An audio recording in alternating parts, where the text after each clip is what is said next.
Chapter 1154. But what had she done all this time? She's been hiding. If she didn't like him, it would be fine. He could just treat it as a one-sided love. It didn't mean that as long as he gave his feelings, the other person had to reciprocate with the same feelings.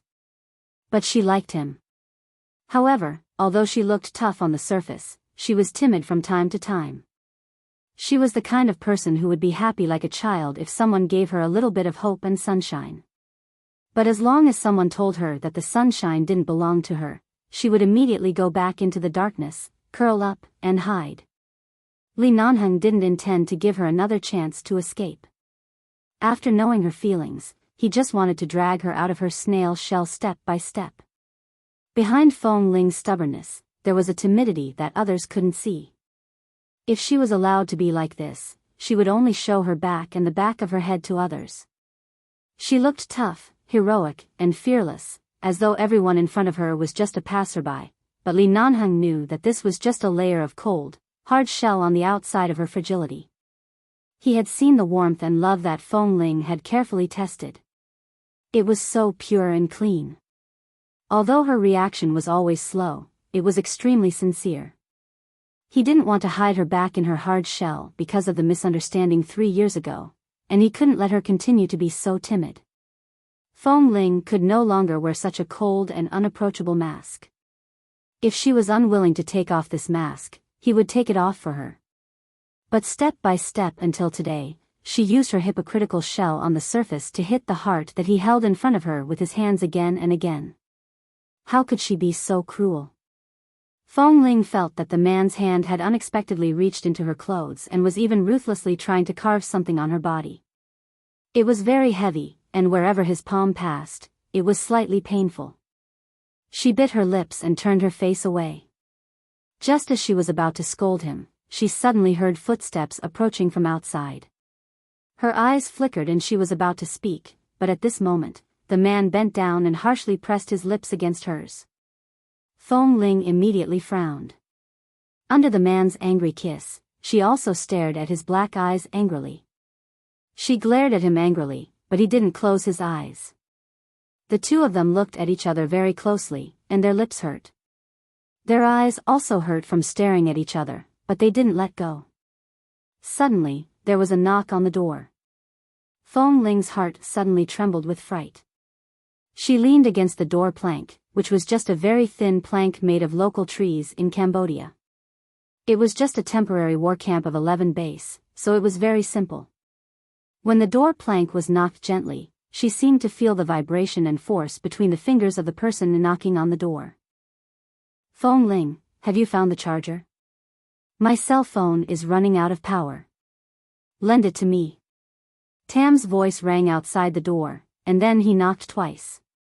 Where are you? Didn't you say you would come in to get the charger? Are you too tired? Why don't you go to sleep? Feeling there was no response from the door, Tam knocked gently outside and muttered, "Gee, women are really inconvenient. When we were brothers, we could just push the door open to get the charger. Now you are a girl. If you really fall asleep, it's not convenient for me to go in." Then he continued to knock. Don't blame me for being annoyed. My cell phone is really running out of power. Hurry up, Feng Ling. Feeling that Tam's voice was in her ear, Feng Ling instinctively held her breath. However, when the man who was pressing her against the door heard the words outside, he didn't let go of her at all. Instead, when he saw her nervousness, he suddenly sneered, lowered his head and continued to kiss her lips.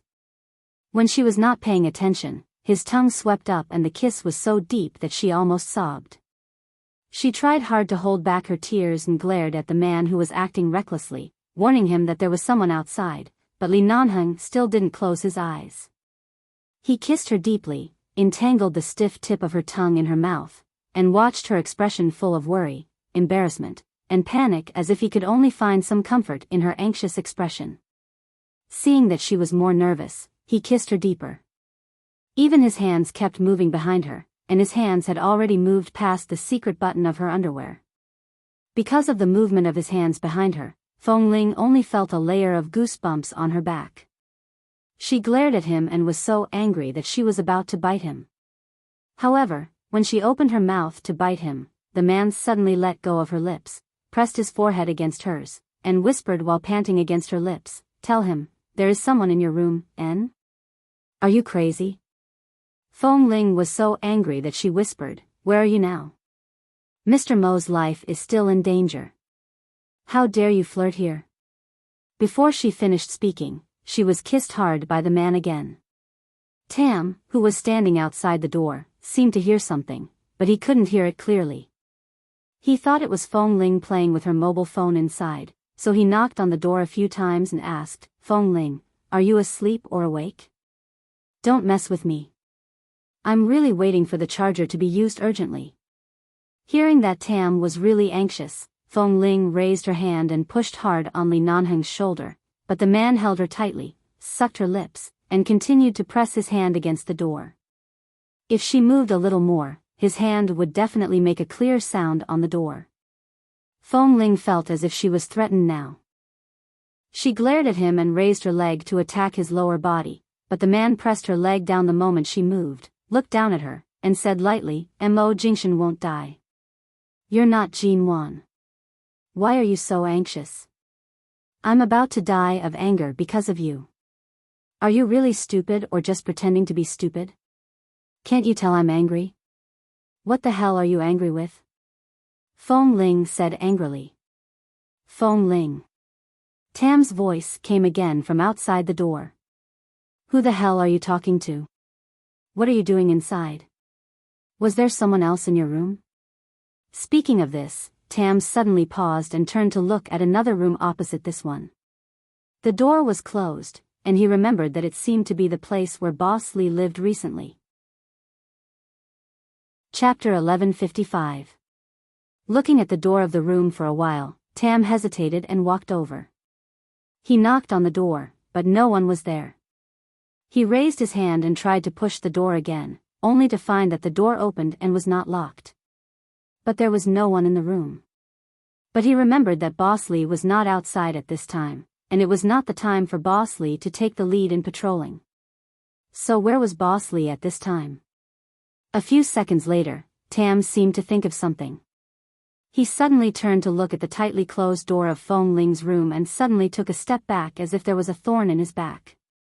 He immediately cleared his throat and suddenly said, "Cough, well, I'll go borrow a charger from someone else." "Fong Ling, you go ahead. Don't worry about me. I remember that Lin Cheng's cell phone model seems to be this one. I'll go borrow it from him." With that, Tam ran away as if running for his life. Hearing Tam's tone, Fong Ling knew that he must have guessed something. Fong Ling leaned against the door and rolled her eyes at the man's shoulder.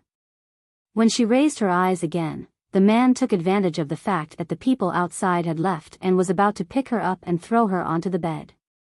The moment her feet left the ground, she coldly said, "I didn't take birth control pills." The man's originally angry and somewhat violent mood stagnated in an instant. His movements paused, lowering his eyes to look at the little woman in his arms who had a cold expression on her face. "What?" "I said, I didn't take contraceptive pills." Fong Ling turned her eyes to him. Because of this posture, when she turned around, her face was very close to his. She didn't avoid him but looked at him calmly. "I didn't take them." Fong Ling's eyes were frank and clean, without any trace of guilt. When the man raised his eyebrows, she said, "I did ask Mrs. Mo to buy contraceptive pills for me that day, but after buying them, she told me that this kind of pills would be harmful to my body and asked me to think carefully before taking them. I was very confused at that time and didn't think clearly, so I put the pills in the drawer. In the evening," she paused and then said, "I wanted to take a bath, but I found that I was on my period." Hearing the word period, Li Nanheng frowned. Her period came at the right time. "I remember hearing from Miss Wen's doctor friend that if you forget to take your medicine after sex and your period comes a few days later, then you don't have to worry about anything, because you definitely won't get pregnant at that stage.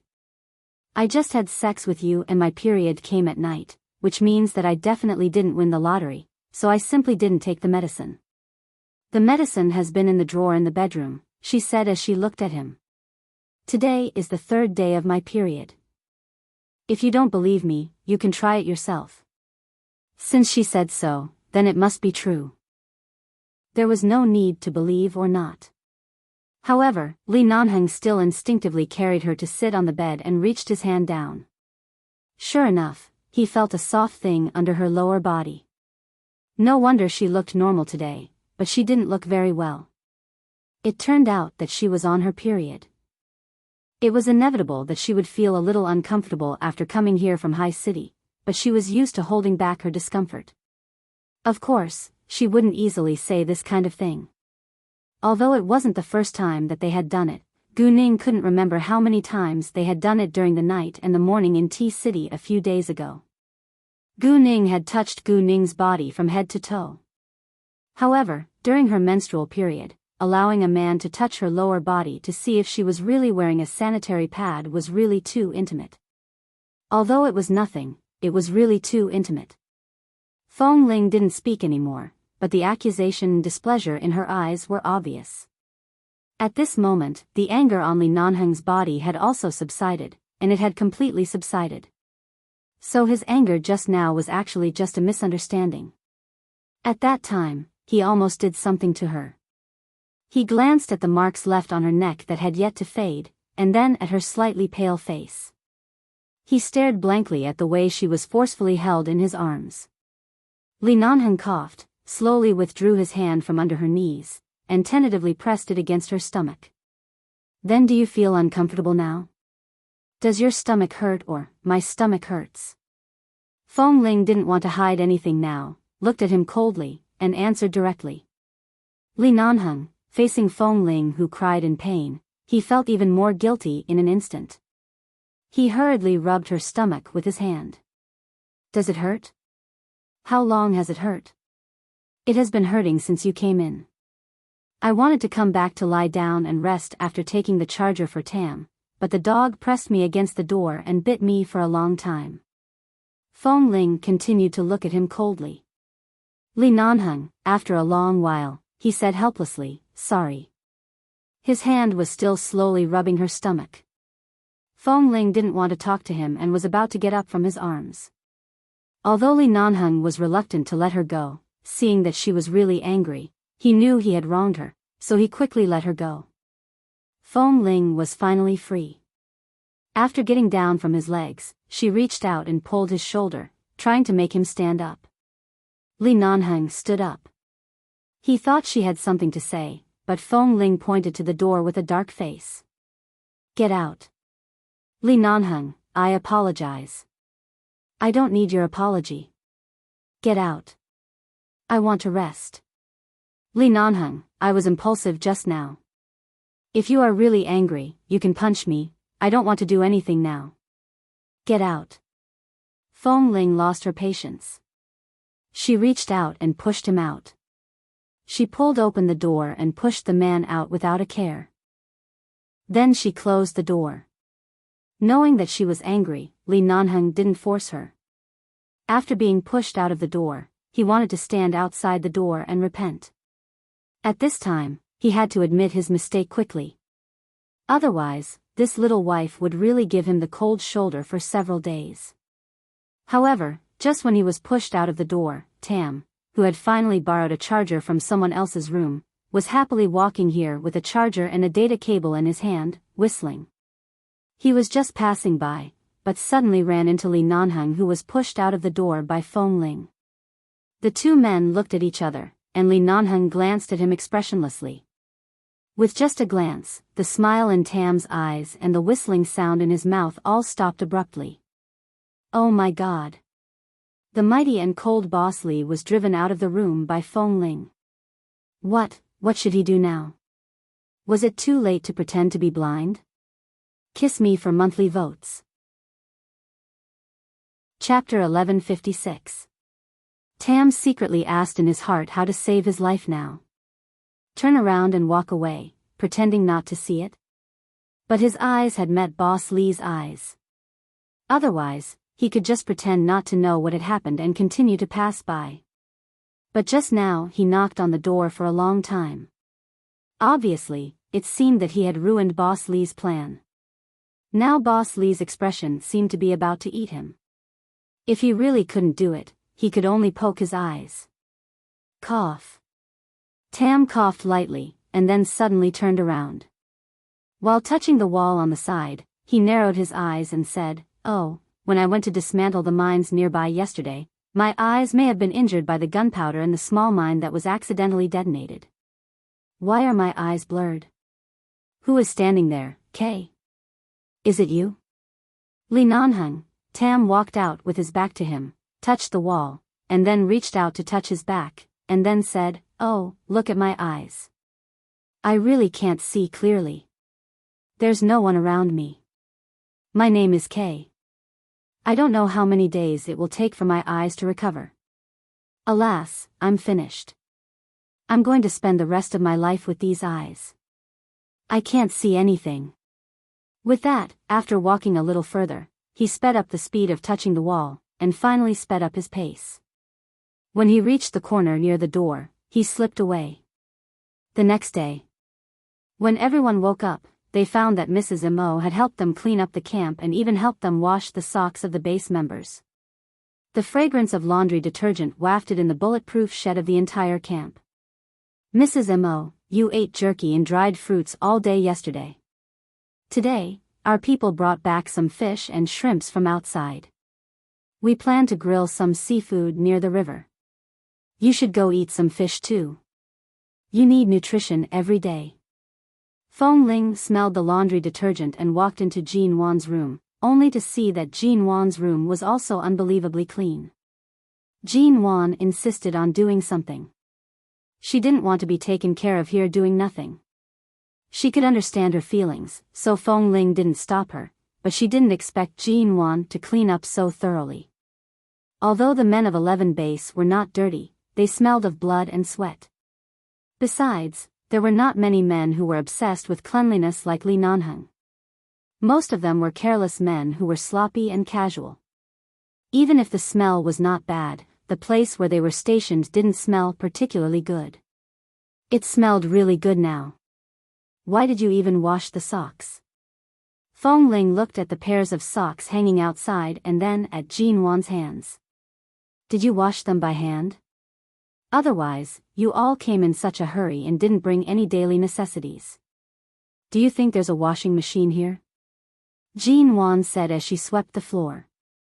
The ground was covered with various tropical insects that had been killed by pesticides. Fortunately, the people of the base knew that this was a tropical area and brought a lot of insecticides. Otherwise, these insects crawling out of the jungle were likely to climb onto their beds.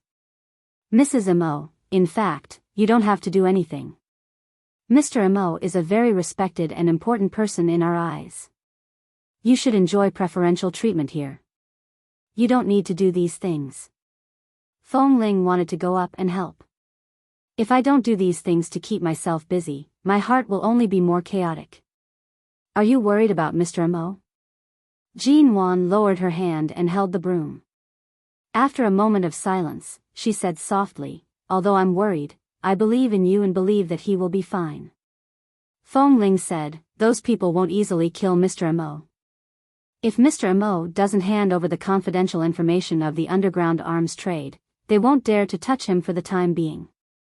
At present, the people of 11 Base have determined the position of the enemy in the jungle, but because there are dangerous minefields around here, we need to wait for the helicopter rescue team of the U.S. police to come and wait for the best time to ensure everyone's safety." Jean Wan nodded. "I know. If you have something to do, go ahead. You don't have to accompany me. I'll find something to do. Let's go eat fish. They are already grilling it." Jean Wan nodded. Although she had been thinking about Imo Jingshan, she knew that Fong Ling really cared about her, so she didn't continue to dawdle and followed Fong Ling out.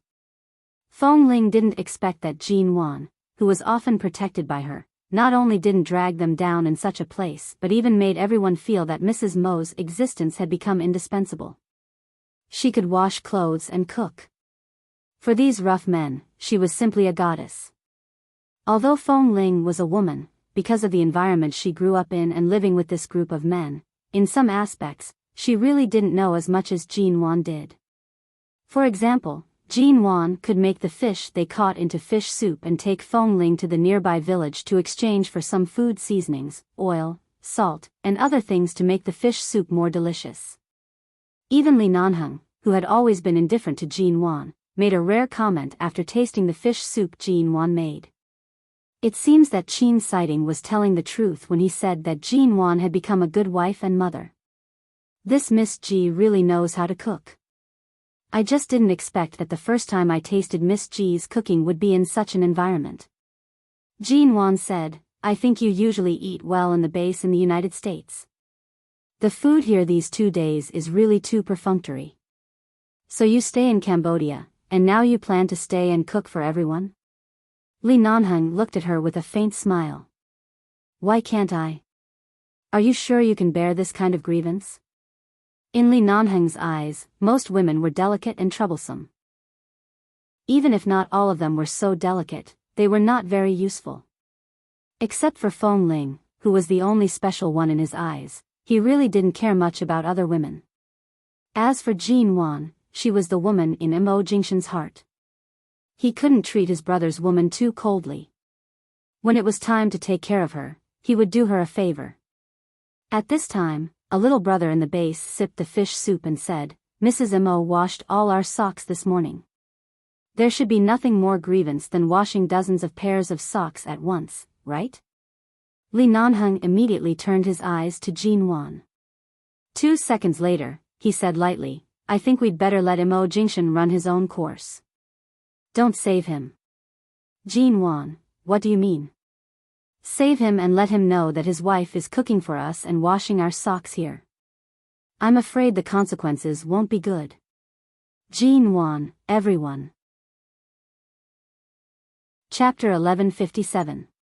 When Jean Wan went in with the fish soup, Li Nanheng stood still and casually glanced at Feng Ling, who was helping Jean Wan distribute the fish soup to the others. Looking at her figure, who kept a distance from him, he said, Sure enough, there has never been a woman in the base. It's rare to have a woman here. It feels different. Everyone could tell that Boss Li was deliberately trying to find something to talk to Feng Ling. However, Feng Ling ignored him ungratefully. When she received the looks of the other brothers, which meant that Boss was looking at her, she handed the bowl of fish soup in her hand out again and replied expressionlessly, If you're not afraid of being poisoned to death, I don't mind cooking for you when we return to the base. The two of them were really sneak attacks against sneak attacks. Both of them were stubborn. Tam and Kay looked at each other with a smile while drinking the fish soup. They didn't know how to deal with Boss and Feng Ling. Li Nanheng looked at her back and said, There are chefs from all over the world in the base. You don't need to show your skills, but we do need a woman for this field operation. In fact, he just wanted Feng Ling to know that even if she returned to the base, she didn't need to cook and just needed to stay by his side.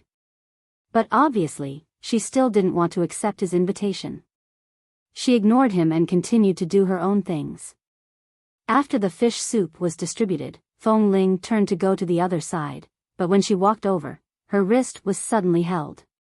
She turned her eyes and looked at the hand on her wrist coldly. Let go. Does it still hurt? Li Nanheng glanced at her belly. He really wanted to find something to talk about, but he couldn't find a perfect way to break the ice with her attitude. Did he ask her if it hurt?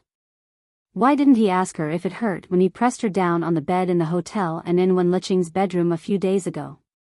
Why didn't he ask her if it hurt when he pressed her down and bit her for a long time yesterday? Now he knew how to care about her. Feng Ling was about to hit him away, but the brother who was still drinking the soup next to him accidentally heard Li Nanheng's words and deliberately coughed to ask, What do you mean? Does it still hurt? Feng Ling is injured.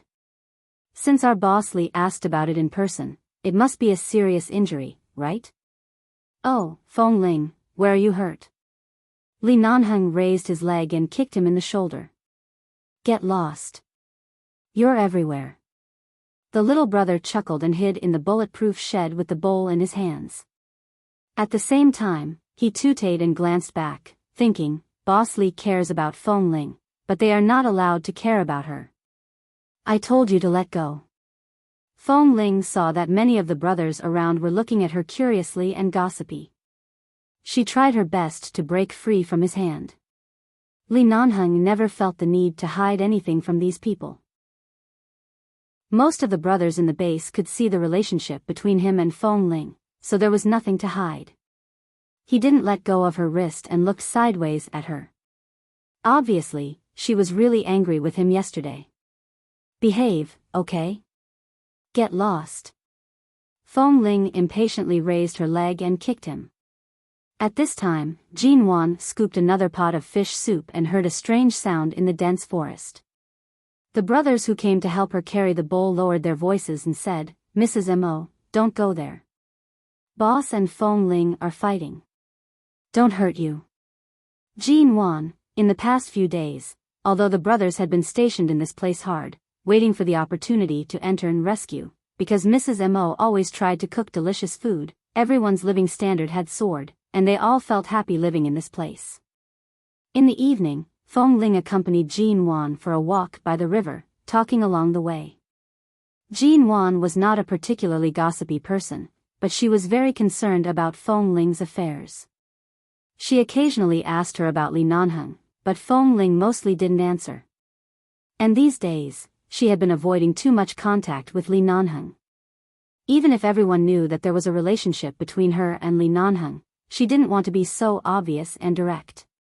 After all, they used to be brothers, and she always felt particularly uncomfortable under everyone's eyes. The two of them took a walk for a while and were about to go back, when suddenly, she noticed that there seemed to be something on the other side of the river. To ensure Jin Wan's safety, Feng Ling left Jin Wan on this side of the river where the brothers of the base were stationed and went to the other side to check the situation. Because just now, someone in the grass on the other side shone a flashlight on Feng Ling. Obviously, they only saw Feng Ling from this angle and shouldn't see Jin Wan. She asked Jin Wan to stay here so that she could hide temporarily to avoid being hurt. However, there seemed to be a lot of people on the other side. After making sure that Jin Wan was hiding in the grass here, Feng Ling went straight to the other side. Sure enough, there were people on the other side. As soon as she went over, Feng Ling's ears twitched, and she turned sharply to avoid the knife that was chopped at her in the dark. In the moonlight, she looked back and saw the cold light on the knife in the man's hand. She narrowed her eyes and dodged again, jumped up, and kicked the man's foot hard. There were not many people hiding in the grass on the other side of the river, and Feng Ling killed them in a few minutes. She didn't hear any sound from the other side and thought that Jin Wan was still hiding there quietly. After checking for a minute, she turned back. But when she returned to the grass where Jin Wan had been hiding, she found that Jin Wan had disappeared. "Mrs. Mo." Feng Ling looked around and frowned. Jin Wan. Her low voice was scattered in the wind, and the river of Tunnel Sap Lake in the distance was calm and dark. No one responded. There was only a cell phone left in the grass, lying there quietly. Feng Ling searched all the way back to the camp. After asking, she confirmed that Jin Wan had not come back, so she said in a low voice, "Jin Wan has been caught." As soon as she finished speaking, the brothers who had just eaten stood up in an instant, and their faces turned cold like Feng Ling's. The camp was surrounded by more serious guards, and someone quickly informed Li Nanheng to prepare a rescue plan. If Mr. Mo was trapped inside, they didn't need to worry for the time being. After all, Mr. Mo had a bargaining chip in his hand, and those people didn't dare to do anything to him. With Mr. Mo's means, he would definitely be able to safely delay enough time to rescue them. But Jin Wan was different. More importantly, Jin Wan was pregnant. If anything happened to her, everyone here would feel ashamed to face Mr. Mo. Hearing the news, Li Nanheng came out and asked, "What happened?" Chapter 1158. Feng Ling stood still and frowned. There were people on the other side of the river just now. I went over to check. Jin Wan shouldn't have made any noise to attract the enemy's attention. There seems to be only one possibility, that is, those people had already arranged people around and were ready to attack at any time, but they accidentally took Jin Wan away. "Boss, what should we do now?" Kay was also very clear about Mrs. Mo's situation. Fearing that something bad would happen, he stood up with a gun in his arms. We have to rescue her as soon as possible. After a moment of silence, Li Nanheng said lightly, arrange some men to guard all the exits of the jungle. Their people only dare to lurk in the dark and dare not make any sound to attract our attention. Although Jin Wan is useless in terms of force, she is different from us. She is not from 11 base. If she is smart enough, she will know how to stall for time to protect herself. There won't be any problem for the time being. Kay, come in with me. After giving instructions, Li Nanheng took a look at Feng Ling. Wait here. Don't be impulsive. Don't rush in to rescue her alone. As if being seen through, Feng Ling looked at him. Li Nanheng gave her a warning look again and then turned and walked in with a serious look. The next day, Feng Ling had changed into a tight-fitting black outfit and hung 2 silencer guns on her waist. She was squatting down to tie her shoelaces, and at the same time, she placed the dagger that flashed with a cold light into the scabbard beside her boots. What are you doing? Just as she was about to tie her shoelaces and get up, suddenly, a black shadow appeared in front of her, and a pair of black leather boots stopped in front of her. She could tell it was Li Nanheng's voice without looking. Feng Ling didn't look up, fixed the dagger next to her boots, touched the gun at her waist, stood up, and looked blankly at the man in front of her. Jin Wan has been taken away for a day and a night. I have to go in to find her. If Li Nanheng hadn't warned her last night, she would have gone in last night. Don't you know the situation around this jungle? If the mines here are as easy to clear as the mines in the Snake Valley, we don't have to stay here for so many days. This place is full of minefields left by the war decades ago, including the new minefields inside. Before you find her, you will be blown to pieces and wait for us to go in and collect your corpse. Feng Ling frowned. She was caught when she was with me. Whether it's from Mr. Mo's point of view or from my point of view as her bodyguard, the responsibility is on me. Even if my body is smashed into pieces, I must bring her back safely. What I'm afraid of is that you won't be able to find her even if you die, Li Nanheng scolded. Mr. Mo has the secrets of the arms dealers in his hands. Those people have been afraid of the pressure Mr. Mo exerted on them and don't dare to do anything to him, but Jin Wan is different. She doesn't know those people and doesn't know how bloody and violent they are. It's normal for them to kill without batting an eye. She has a child in her belly and knows how to protect herself. If you rush in now, it's like throwing an egg against a stone, Li Nanheng said. I know you are more anxious than anyone else because of Jin Wan's accident. The two of you have been together for so long and have developed a very good relationship, but Feng Ling, remember, you are a member of 11 base. Have you forgotten the rules of the base? He didn't talk about the relationship between him and her but only the rules of the base. Feng Ling looked at him coldly and didn't speak. Don't be impulsive. That's the first rule. As soon as Li Nanheng said this, he suddenly kicked her calf unexpectedly. When Feng Ling was about to dodge, he reached out to grab the 2 guns from her waist, turned them around in his hand, and then put the guns into his own waist. You! Feng Ling glared at him. Stay here and wait. If it weren't for the minefields in this jungle, it would have gone in long ago. You don't need to be so anxious here. Li Nanheng said expressionlessly. The domestic border rescue team and the SWAT team in the United States will soon send a large number of helicopters over. Wait patiently, okay? We also have a helicopter. I can drive it in myself. Feng Ling frowned. Although she didn't specially learn to fly a helicopter in the base, every member would have basic training, so basically everyone knew how to fly a helicopter. It just depended on which team was more skilled.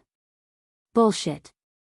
Seeing her fearless look, Li Nanheng scolded, these people have been fighting against our base for so many years and haven't been wiped out.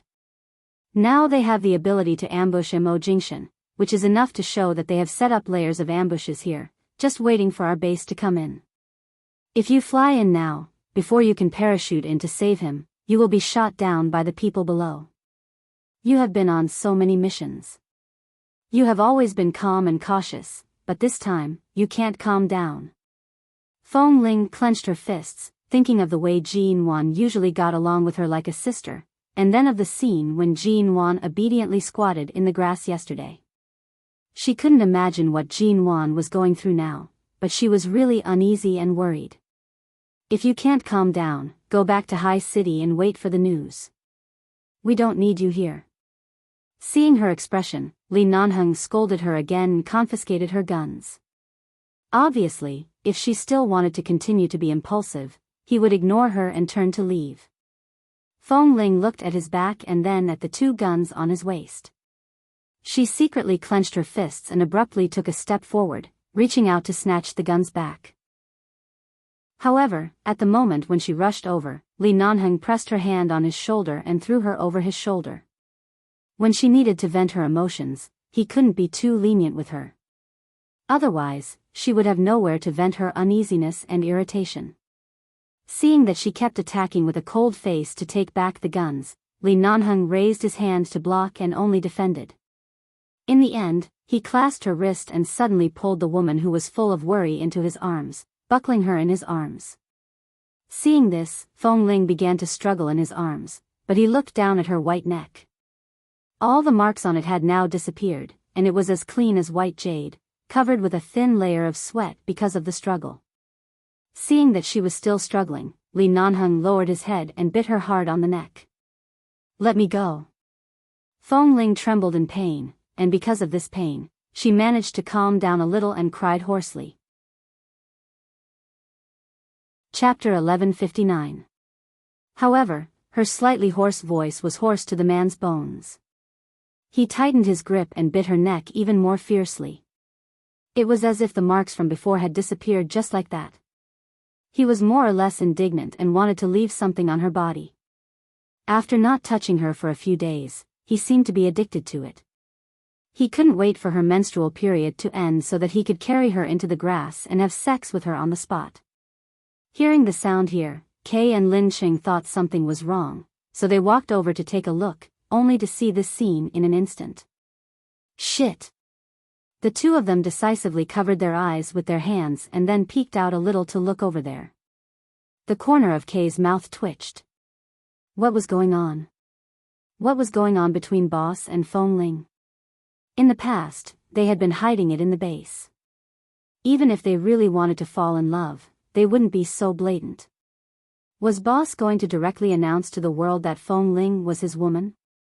Seeing someone coming over, Feng Ling suddenly stepped on Li Nanheng's leg, bent her leg back, and kicked at his leg bone.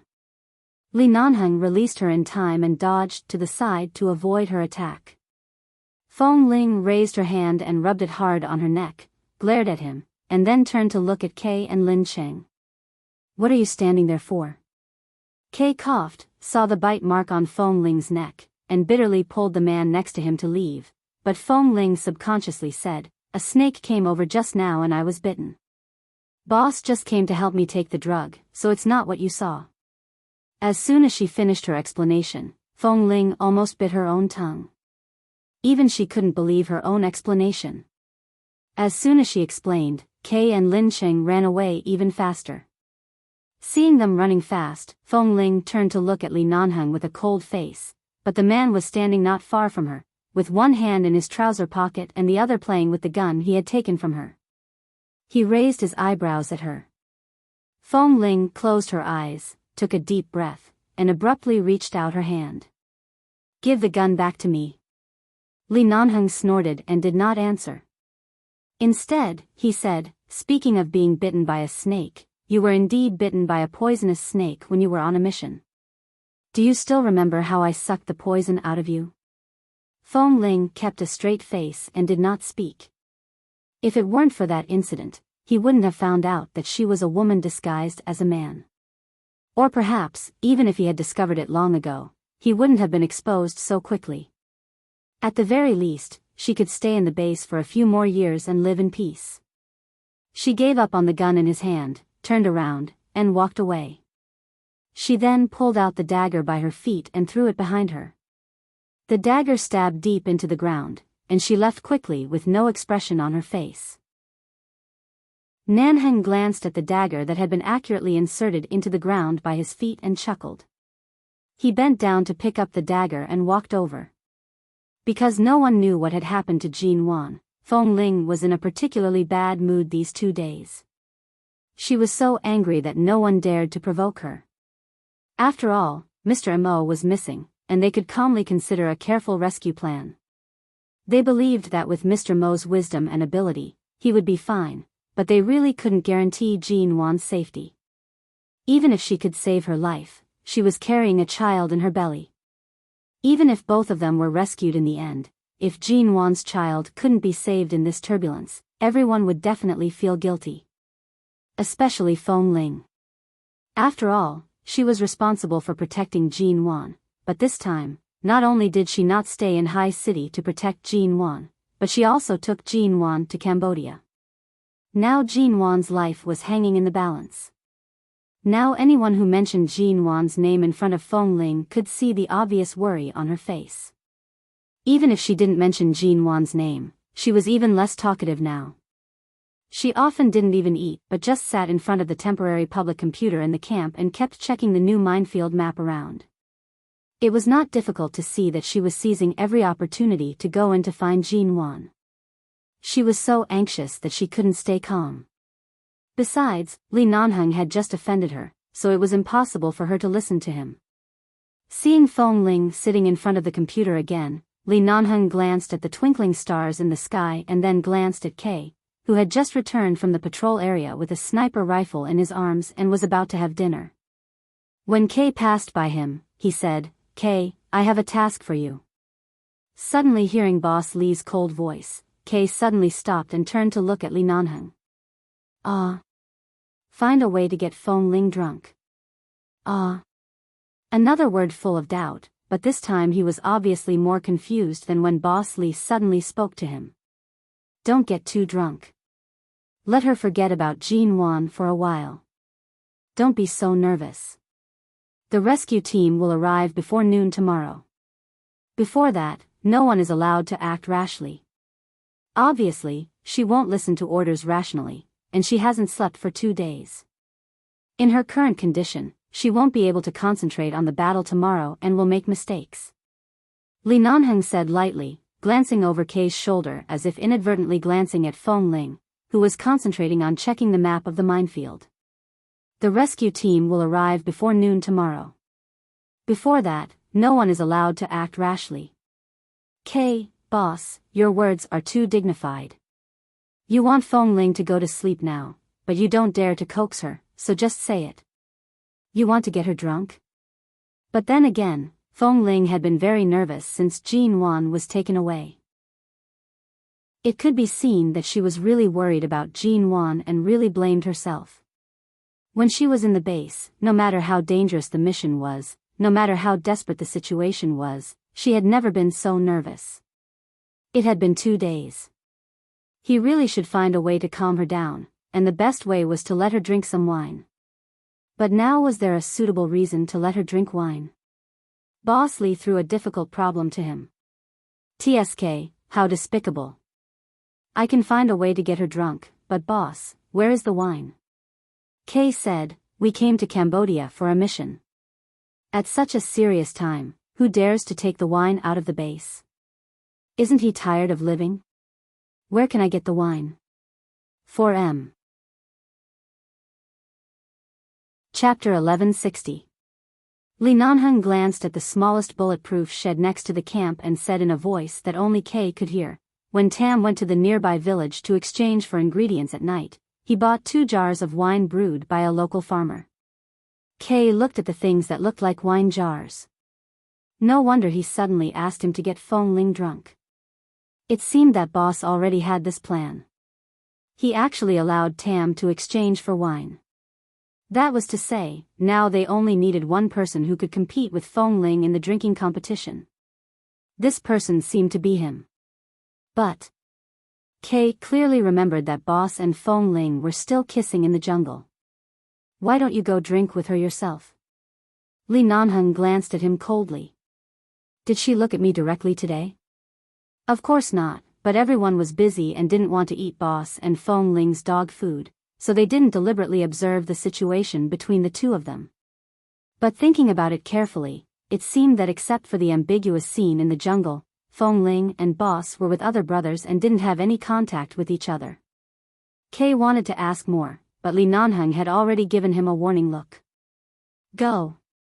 Fong Ling read all the information about the distribution of the minefield and all the other rescue preparations on the computer, and had a general idea of everything around the jungle in her heart.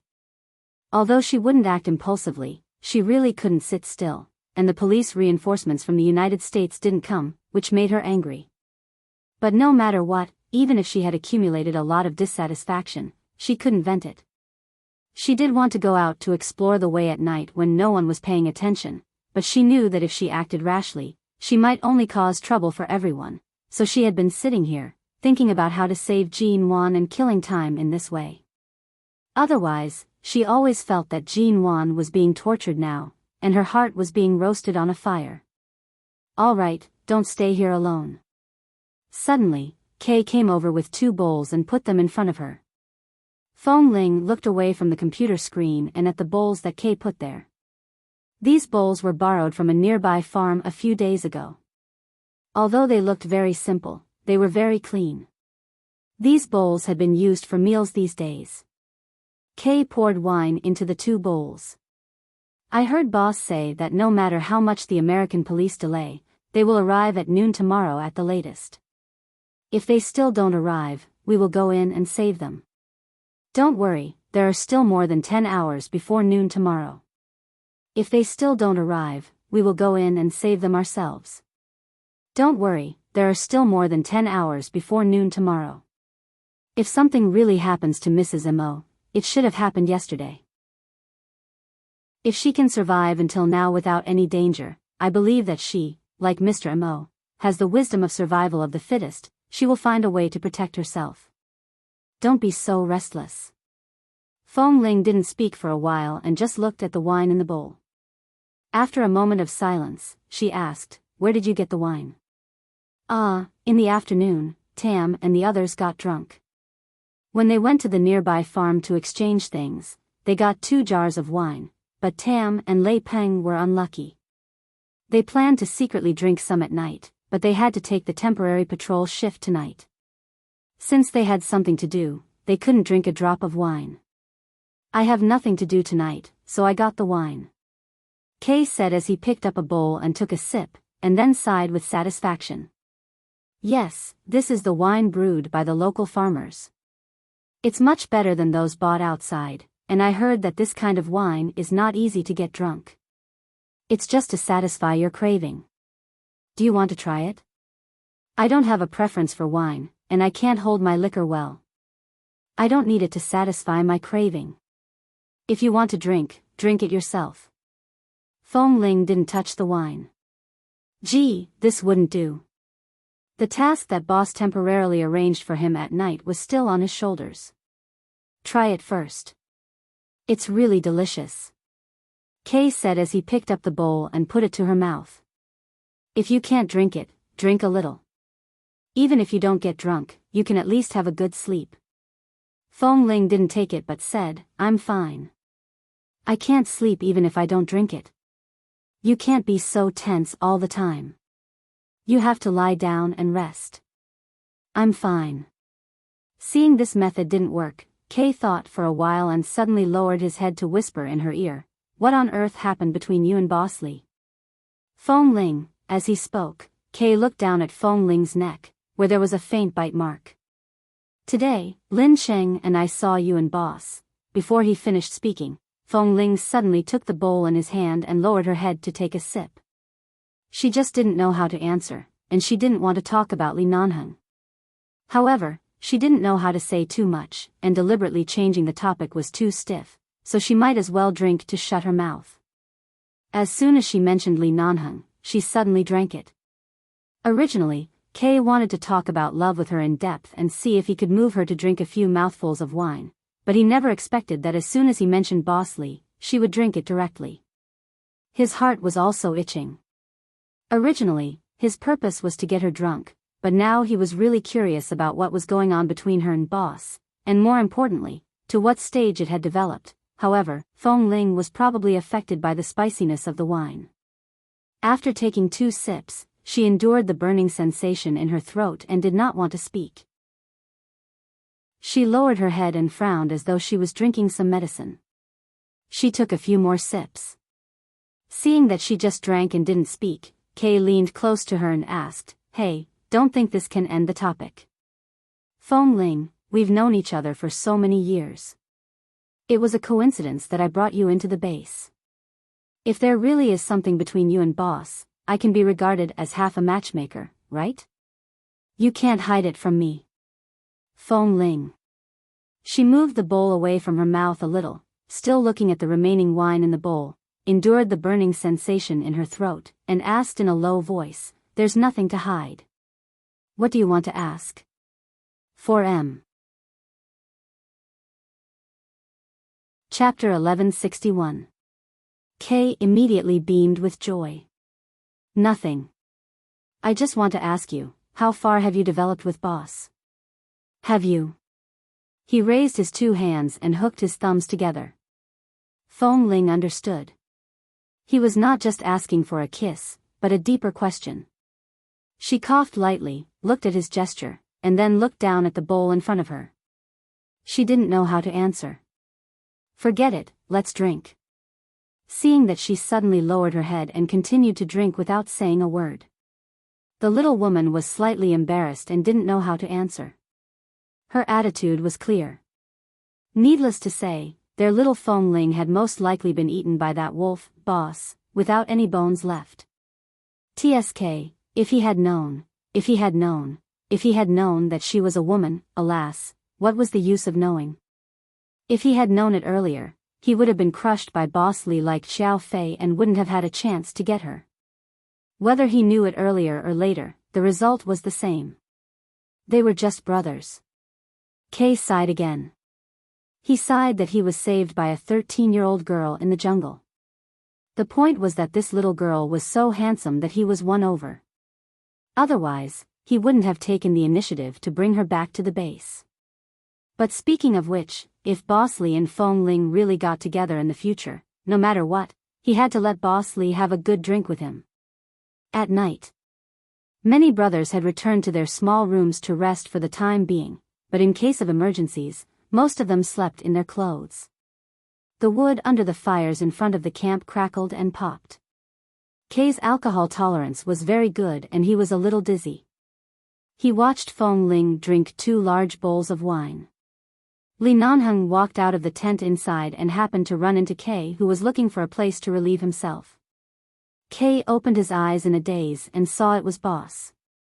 He immediately whispered as if reporting, "Boss, Feng Ling has been drinking a lot these years, hasn't she? Her alcohol tolerance seems to be much better than when she was in the base." Li Nanheng glanced at him.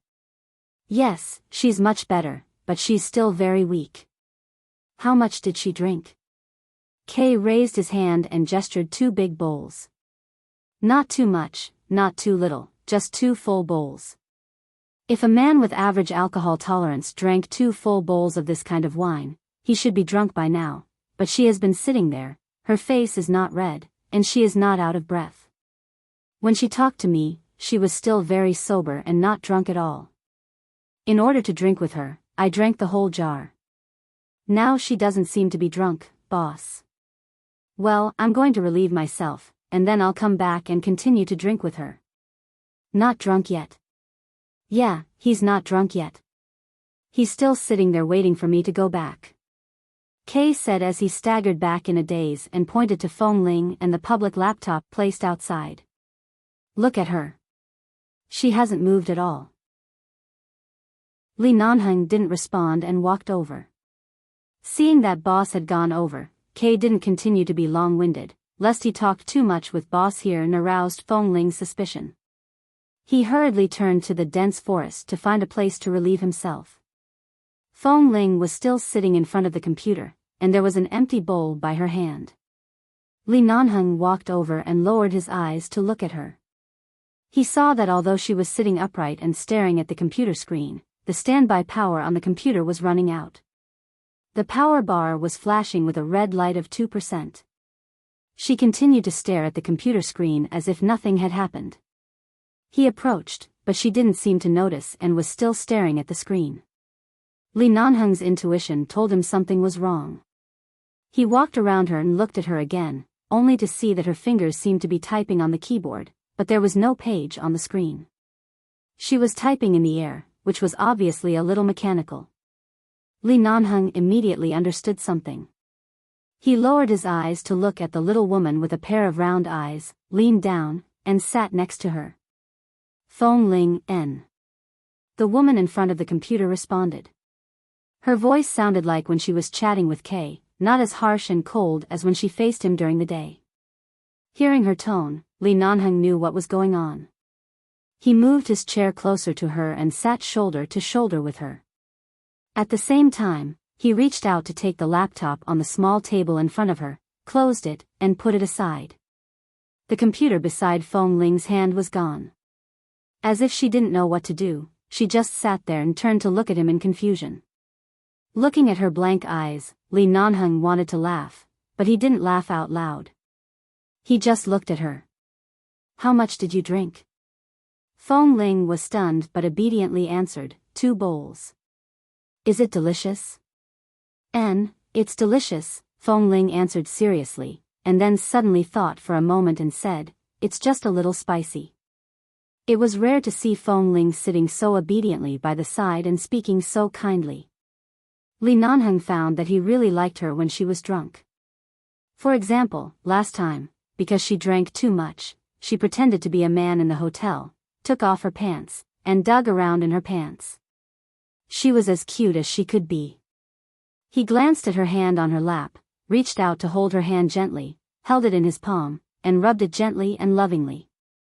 After rubbing for a while, he felt that she had shown this obedient side in front of Kay just now. She was so calm and gentle now.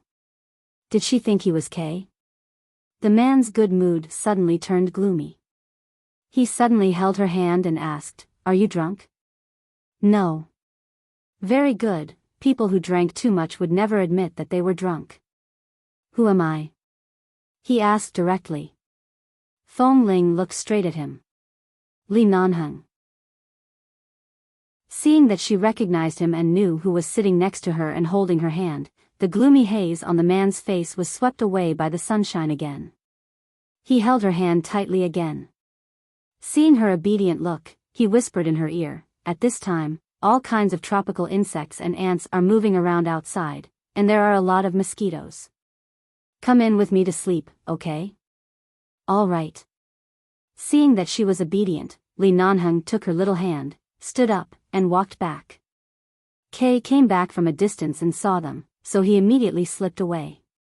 Was Fong Ling drunk too much? Did she drink too much? Did she drink too much? 4M. Chapter 1162. When Lee Nanhung pulled Fong Ling back, he saw that the little woman didn't seem to be swaying when she walked and was no different from when she was sober. If she hadn't been particularly obedient, he would have suspected that she was not drunk at all. But with her temper, she would never agree to hold hands with him in public in the camp when she was sober, let alone be so calm to him after being provoked by him a few days ago. Before walking into the compartment in the tent, Lee Nanhung held her little hand and asked as he walked, "Fong Ling, let me ask you a question." "Yes." "Do you like me?" "Yes." The expression on the man's face was a bit excited and he was in a good mood. He held back his laughter, continued to pull her in, and continued to ask, "How much do you like me?" "I like you very much." "Have you ever had such feelings for other men?" "No."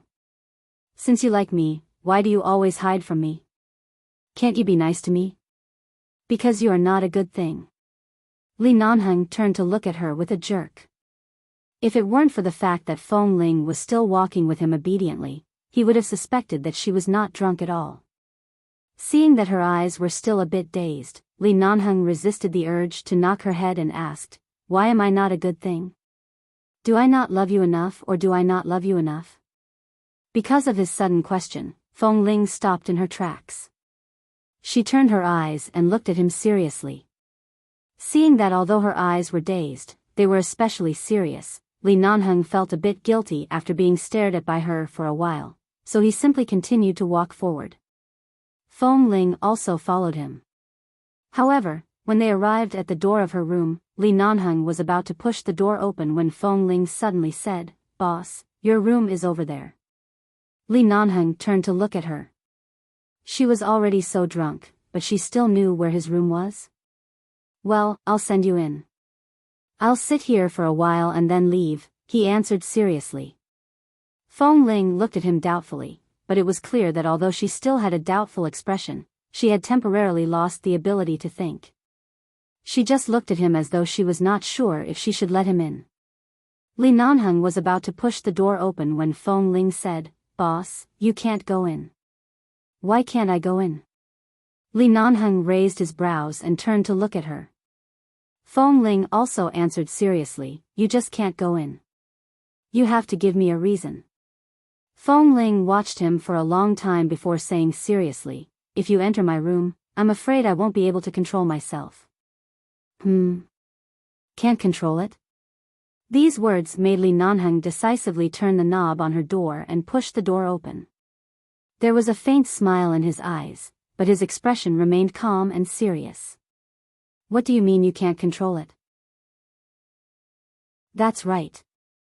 Feng Ling stared at his hand that had already pushed the door open, and her expression suddenly became conflicted. Then Li Nanheng pushed the door open and entered. She stood there for a moment before following him in.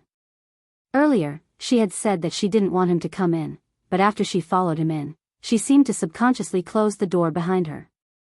Seeing her habitual action, Li Nanheng glanced at her without batting an eyelid, stood in front of her, and said with an extremely pure expression in a very calm voice, "Feng Ling." Feng Ling raised her head to look at the man because he was standing very close to her and because of his height.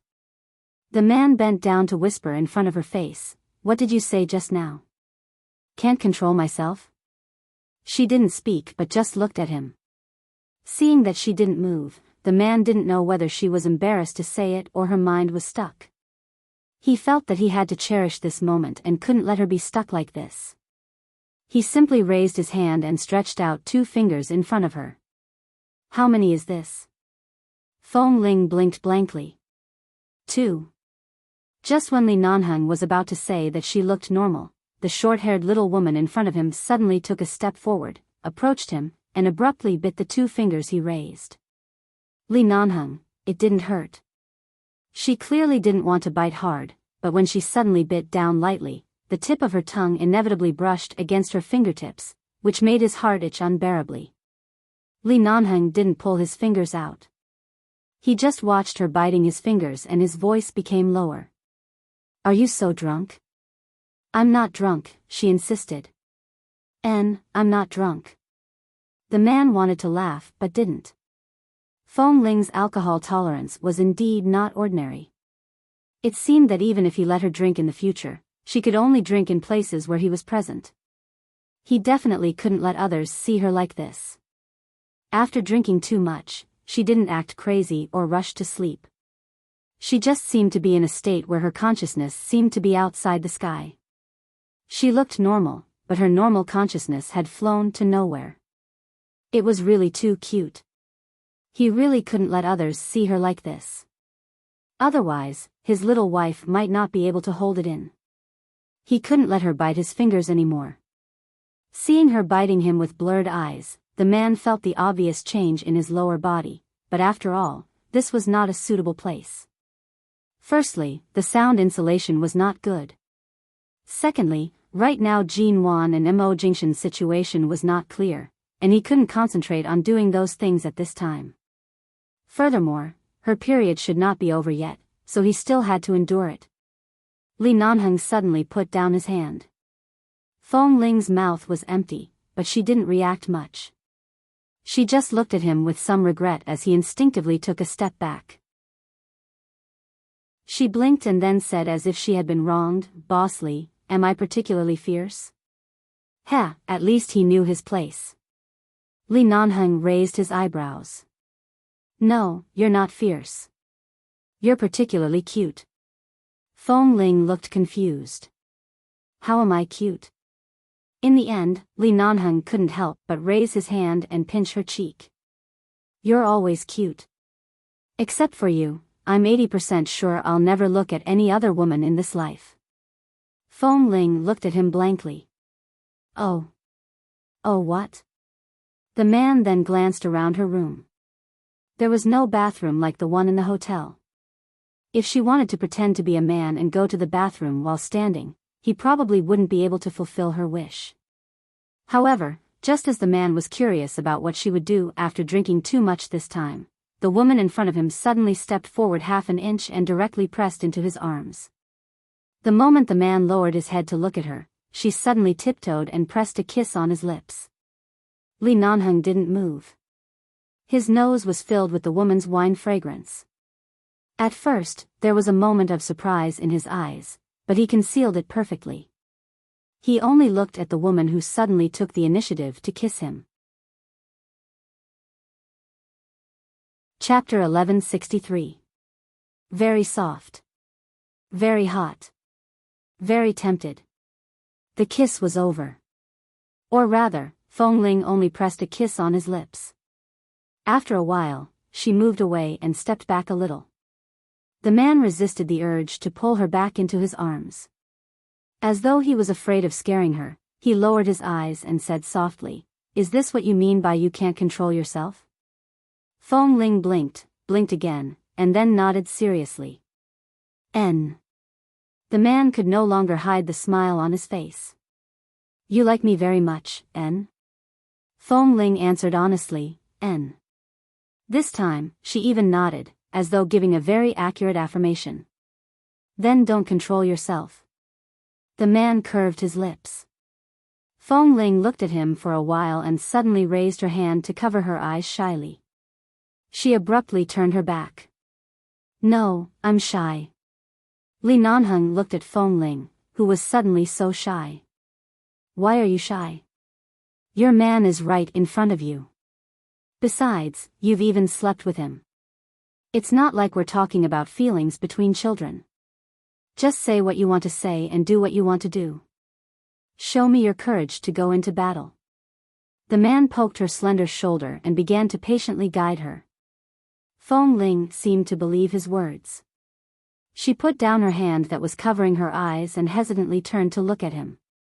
Seeing that she had turned around, the man sat on the only bed in her small room that occupied a relatively large space.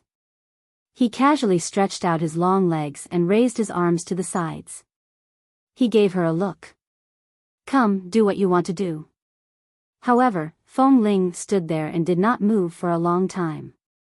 Li Nanheng raised his brows and continued to spread his arms. Not coming. At this time, Fong Ling suddenly raised her hand, gently scratched her chin, and then raised her hand to gently scratch the place under her ear connected to her neck. At this time, Li Nanheng remembered that they were used to taking a bath every day, but in this temporary camp, even if there was sufficient water, Fong Ling could not casually go to the Tunnel Sap Lake to take a bath. There were no convenient facilities for taking a bath here.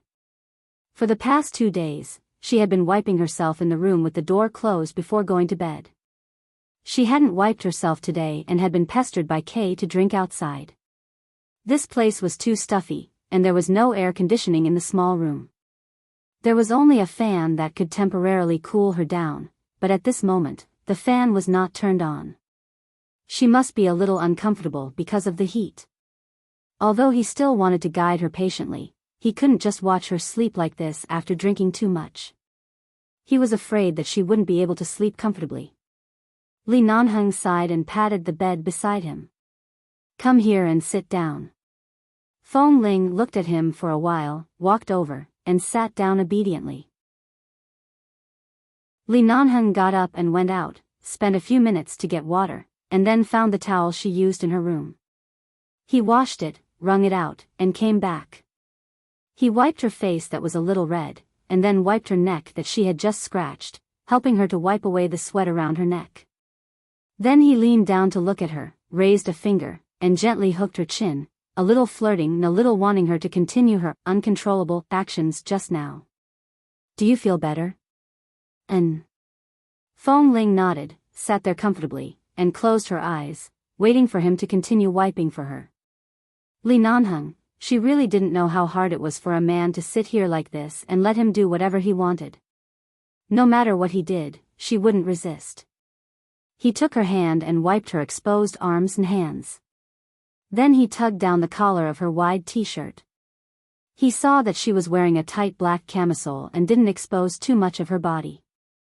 The man resisted the urge to take off her t-shirt and patiently wiped her collarbone and shoulders. He watched her as he wiped.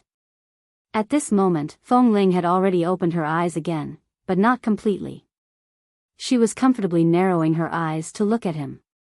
After wiping all the parts that could be wiped, Li Nanheng felt that there was really no way to take off her pants. If he really took them off, he would be the crazy one.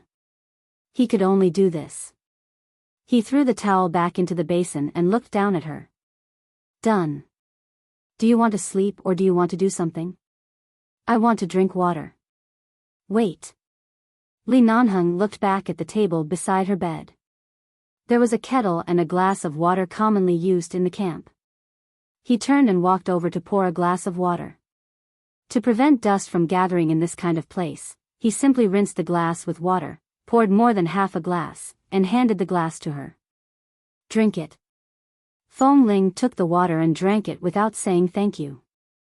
After drinking a few mouthfuls, she obediently returned the empty glass to him. She was really too obedient. Although he couldn't do anything to her, Li Nanheng was really unwilling to let her go. He simply sat down next to her, raised his arm, and put it around the shoulders of the little woman who was rarely obedient. He looked at her and said with a smile, Fong Ling, will you do whatever I ask you to do now?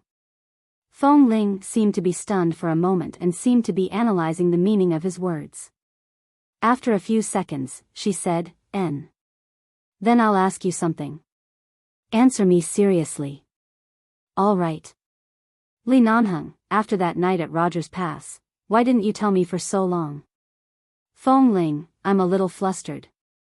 I don't know how to tell you. A little flustered? He thought she was so cold-hearted that she didn't need him to take responsibility. It was clearly her first time, and a few days ago, she said that it didn't matter to him that she had slept with him. So it turned out that she was flustered and afraid, but she just hid it in this cold and hard shell and refused to say it out. Li Nanheng smiled and patted her shoulder, and then looked at her sideways. If someone else dared to treat you like that, what would you do? Fong Ling did not hesitate and looked straight at him.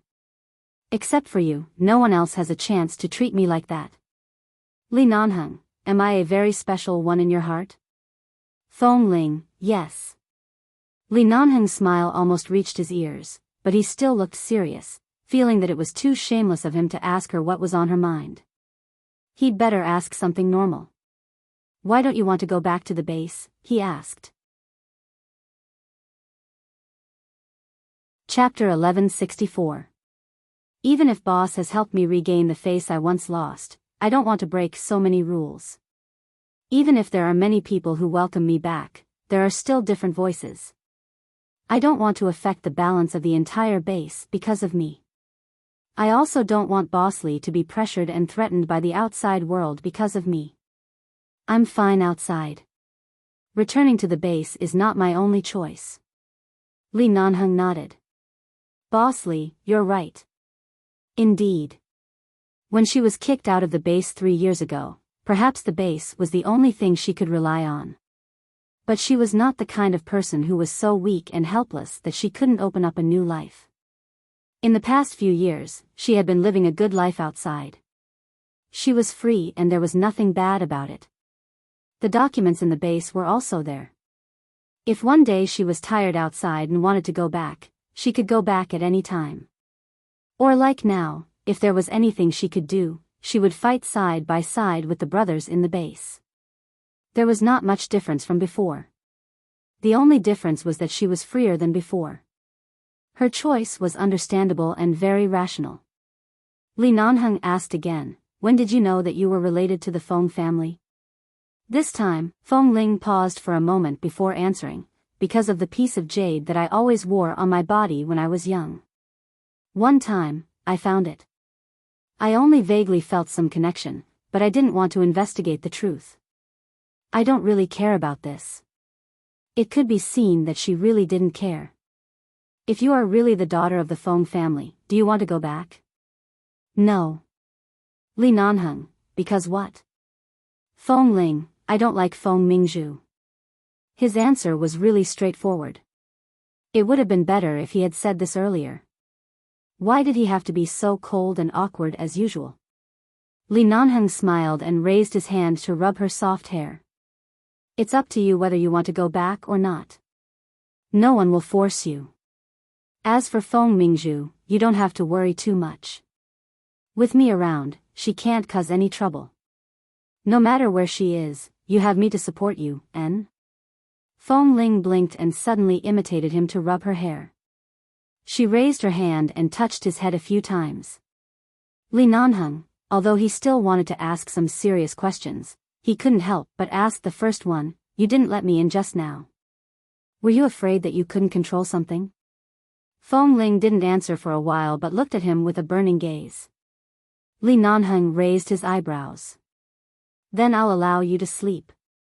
She was probably really sleepy.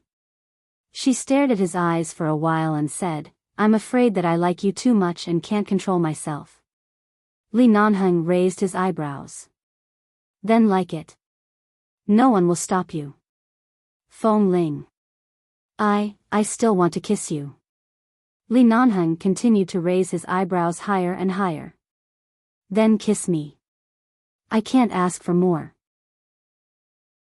Feng Ling, I still want to bring you back to the wolf's den and let you sleep by my side. Li Nanheng wanted to laugh, but he suddenly lowered his eyebrows and smiled as he held Feng Ling in his arms. He lowered his head and kissed her on the forehead. As expected of a little wolf girl raised by wolves. She had been influenced too much before she was 5 years old. She subconsciously wanted to bring the things she liked back to the den and make them her own. However, she clearly didn't dare to do so. She was extremely timid. What else do you want? The man hugged her and lowered his head to look into her eyes. As he kissed her lips, his voice changed. He asked hoarsely, do you want it? This so-called want was indeed what it meant.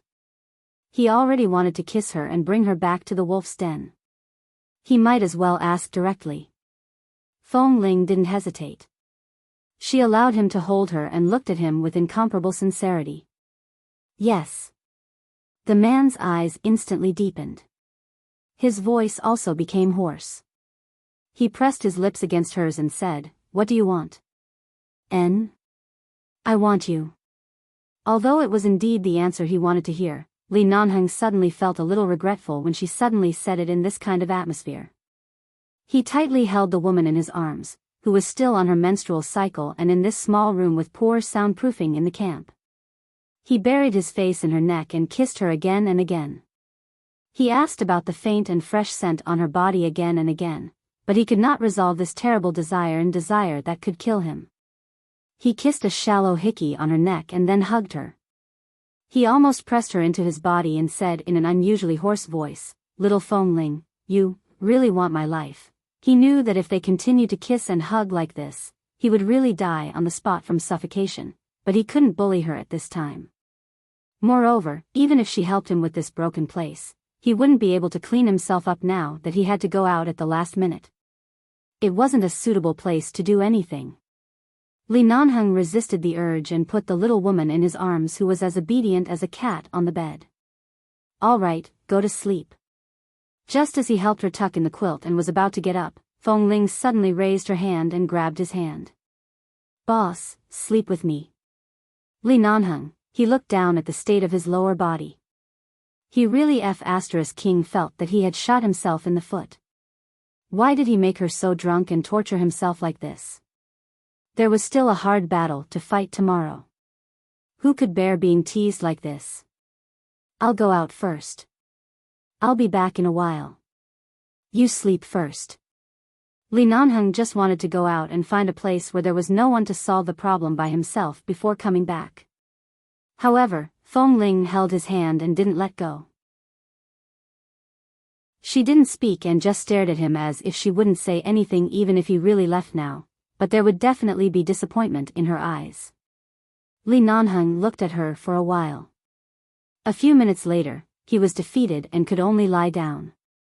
After all, Feng Ling, who was so obedient and willing to take off her underwear, was just a flash in the pan.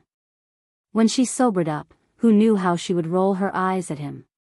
He couldn't bear to do it, so he just endured it. However, as soon as he lay down, Feng Ling turned over on the bed and took the initiative to lean against his arms to hug him. At the same time, her eyes seemed to notice the obvious place on his lower body and immediately looked at him in surprise. Being stared at by her eyes, even if she really didn't react or do anything, Li Nanheng's temples instantly twitched and the blue veins on his forehead popped out. He directly pulled the quilt over his body, but it was obvious that the thin summer quilt was useless and had no effect on covering him. Chapter 1165. It really couldn't be covered at all. Li Nanheng lay on the bed with a headache, panting heavily. He just wanted Feng Ling to fall asleep as soon as possible so that he could go out and find a solution after she fell asleep. However, the little woman lying beside him rubbed her head against his chest, still staring at the obvious place under the quilt. "What are you looking at? Hurry up and go to sleep." The man's voice was hoarse, and he raised his hand to cover her eyes. "Go to sleep." Her vision was suddenly blocked. Feng Ling was stunned for a moment, and then she raised her hand to pull his hand down. "Boss, don't cover my eyes." "Then close your eyes." "Boss, what's wrong there?" Li Nanheng closed his eyes. At this moment, even the veins on the side of his neck were about to bulge. He forcefully pushed the little woman in his arms to the side, keeping her lying obediently by his side. "It's nothing. Be good. Go to sleep." After a moment of silence, Feng Ling finally didn't continue to speak, but she still lay on her side and looked at him. She no longer looked at his lower body, but she raised her eyes to stare at his face. Li Nanheng closed his eyes and ignored her, thinking that she had fallen asleep. Countless times in his heart, he wondered if there was anything that had a great impact on him. He wanted to find something to torture his mental state and take this opportunity to relieve the swelling pain down there. However, after thinking for a long time, what came to his mind was the scene that 3 years ago, Feng Ling was thrown in front of the base hall by a group of people, lying on the ground, scolded coldly by Mr. Li, and pointed at by everyone. All the things that belonged to her were thrown on the ground around her. She was in a sorry state but secretly gritted her teeth and did not shed a single tear. In the end, she was driven out of the base in a sorry state. After thinking about it for a long time, the biggest blow to him in recent years turned out to be that Feng Ling was driven out of the base alone. What was the reason? He clearly had the ability to not let her suffer that kind of harm. He clearly could have rushed back to protect her in his arms, not letting anyone spy on her, and not letting anyone point at her, but he was not there at that time. The scenes in his mind not only did not divert Li Nanheng's attention, but his lower body did not show any signs of slowing down at all. It even made him want to hold the woman next to him tightly in his arms. He couldn't hold her. He had to endure it. Li Nanheng's eyes were still closed. Feng Ling lay by his side and did not close her eyes. She just looked at him and suddenly raised her hand. Her warm and soft fingers gently touched his lips. The man suddenly trembled and turned to look at her. His voice was so hoarse that he wondered if it was his own voice. "What are you doing?" Feng Ling abruptly sat up, searched her body for a while, and suddenly turned over to ride on him. Li Nanheng. He even looked at the little woman who suddenly rode on him in horror. She said she was riding, but in fact, she just stepped over it. Then, she stretched her arms and found the coat she was wearing on the simple table beside the bed. She rummaged through the coat pockets and took out a wallet.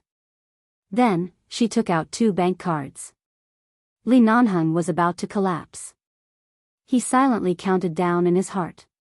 If she still didn't go down, no matter if it was her period or if the soundproofing here was good, he would never let her go. Just as he counted from 10 to 6 in his heart, Feng Ling got off him and lay back by his side. Suddenly, she raised the 2 bank cards in her hand to him. Li Nanheng, who had just finished counting in his heart, was still in a state of half disappointment and half relief. When he suddenly saw the card she handed to him, he didn't react. What is this? Feng Ling, it's for you. It's mine. Li Nanheng looked at the 2 cards. Why did you give your card to me? Feng Ling, boss, you've always been in charge of my card and even took the time to help me manage my money. This is the money I've saved in the past 3 years. Boss, continue to help me manage it. Li Nanheng, seeing that he didn't move, Feng Ling grabbed his hand on the quilt and stuffed the card into his hand. Take it. Li Nanheng held the 2 cards and looked at the little woman lying beside him. Although she was drunk, her eyes were clear and serious. Why did you give it to me? She had lived outside for several years and had learned how to live and how to manage her own money, hadn't she? Feng Ling, because this is all I have. Li Nanheng, Feng Ling, take it. Don't lose it. With that, she stuffed the card in his hand into his palm and then whispered in his ear, there are more than 200,000 yuan in it. It was probably her so-called all of her that had stimulated the man. Li Nanheng was speechless for a long time. As the heir of the Li family, the boss of 11 Base, and the leader of the underground arms trade in the United States, he had more than 10 billion yuan behind him, but at this moment, he felt that the bank card in his hand with more than 200,000 yuan was heavy as if it was the most important thing. He carefully clenched it, he couldn't listen to her anymore. Otherwise, it would be difficult for him to restrain himself. He closed his eyes and pretended to be asleep, wanting her to be obedient and quiet down. However, Feng Ling, who usually spoke very little and would only reply to others word by word, was suddenly so agitated that it made people anxious. Boss, go to sleep.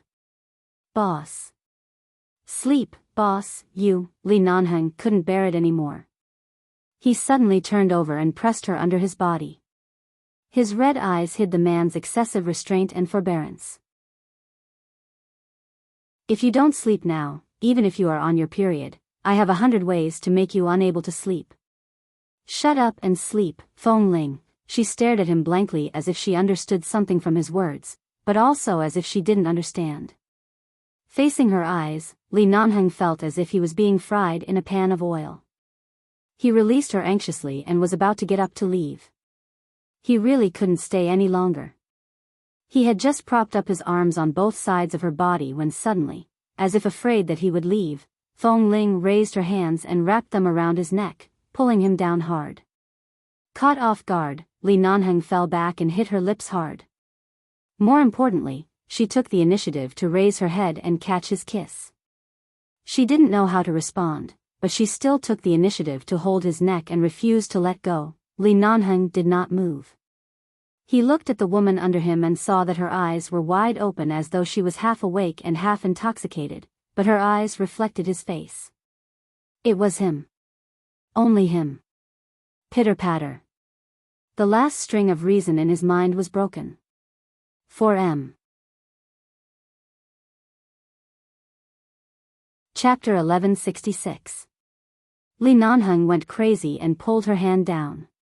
When Feng Ling's hand instinctively shrank back because of the heat, he gasped. You provoked me. If you don't vent your anger, don't even think about sleeping tonight. With that, the man leaned down and kissed her hard. This kiss, this urge that had been ruthlessly aroused, was uncontrollable.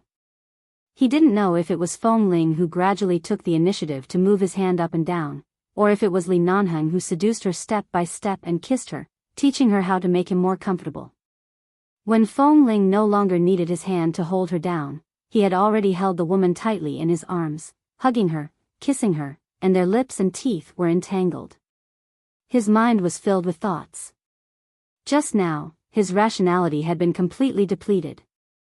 If it wasn't for the fact that his hand had touched the cushion on her when he reached down and regained his rationality by a fraction of a second, he might have done anything now. Suddenly, the man snorted, parted his lips, and scolded hoarsely, "Why are you still biting me at this time?" In response to his dissatisfaction, Feng Ling's answer was that her hand didn't stop moving but bit his chin again. Right now, Li Nanheng couldn't stand her seduction at all. He directly pulled her hand away, lowered his head, and bit her lips hard. As he kissed, his saliva tangled and unclear sounds came from their lips. Vaguely, she could only hear a few vague words. "I won't be able to get out of bed for 3 days and 3 nights when I go back. You vixen. Do you want to kill me?" Feng Ling woke up in an urgent whistle. When she woke up, she was still a little confused and didn't know where she was for a moment. When her vision became clear and she saw that she was in her own compartment in the tent, she suddenly remembered and sat up. Because of the urgent whistle, she guessed that something big was going to happen or there was an urgent matter that needed to be gathered, so she quickly got up to change clothes and went out. However, when she was about to get out of bed, she suddenly paused and looked down at her clothes. The loose t-shirt didn't seem to change, but why didn't she remember how she came back last night? At first, it was Kay who asked her out for a drink. Then what?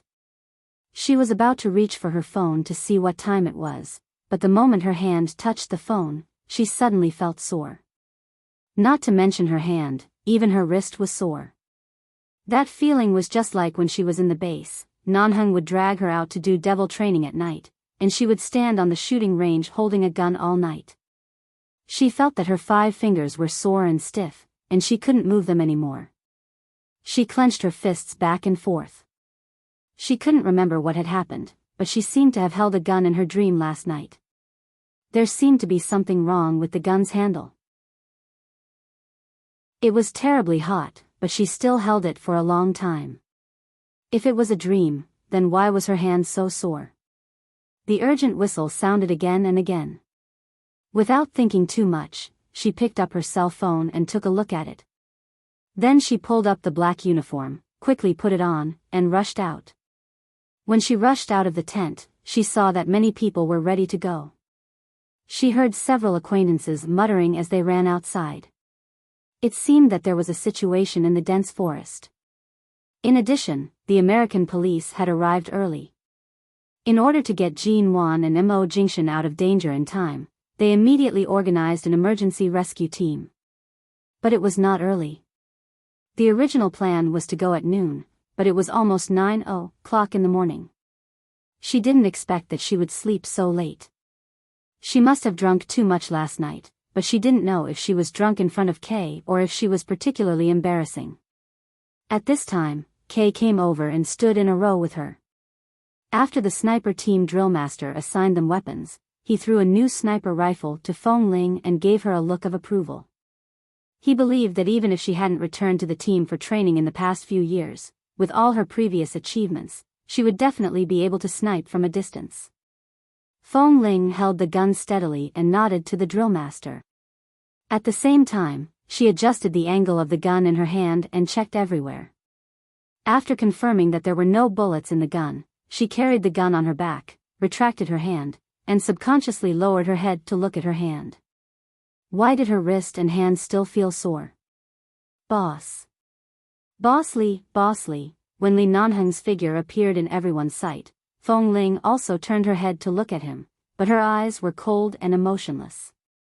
She glanced at the man's face lightly, then retracted her gaze, lowered her head with a straight face, and tightened the belt under her combat uniform. Li Nanheng seemed to inadvertently glance at Feng Ling standing in the crowd. Because she lowered her head to adjust her belt, she couldn't meet his eyes, but the man's gaze swept in her direction wantonly, and then he withdrew his gaze in time before others noticed anything fishy, and coldly ordered everyone to prepare to board the plane and go to rescue. Feng Ling also boarded the plane with everyone. They had been stationed here for several days, and now they suddenly ordered the team to go to the rescue, which meant that they must have made sufficient preparations.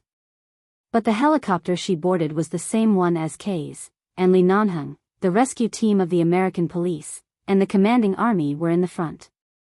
Separated by the plane, even if she could hear everyone's conversation through the headphones, she could also speak at this time, but she didn't open her mouth the whole time. She only listened to Li Nanheng's cold and serious voice and did everything according to his instructions.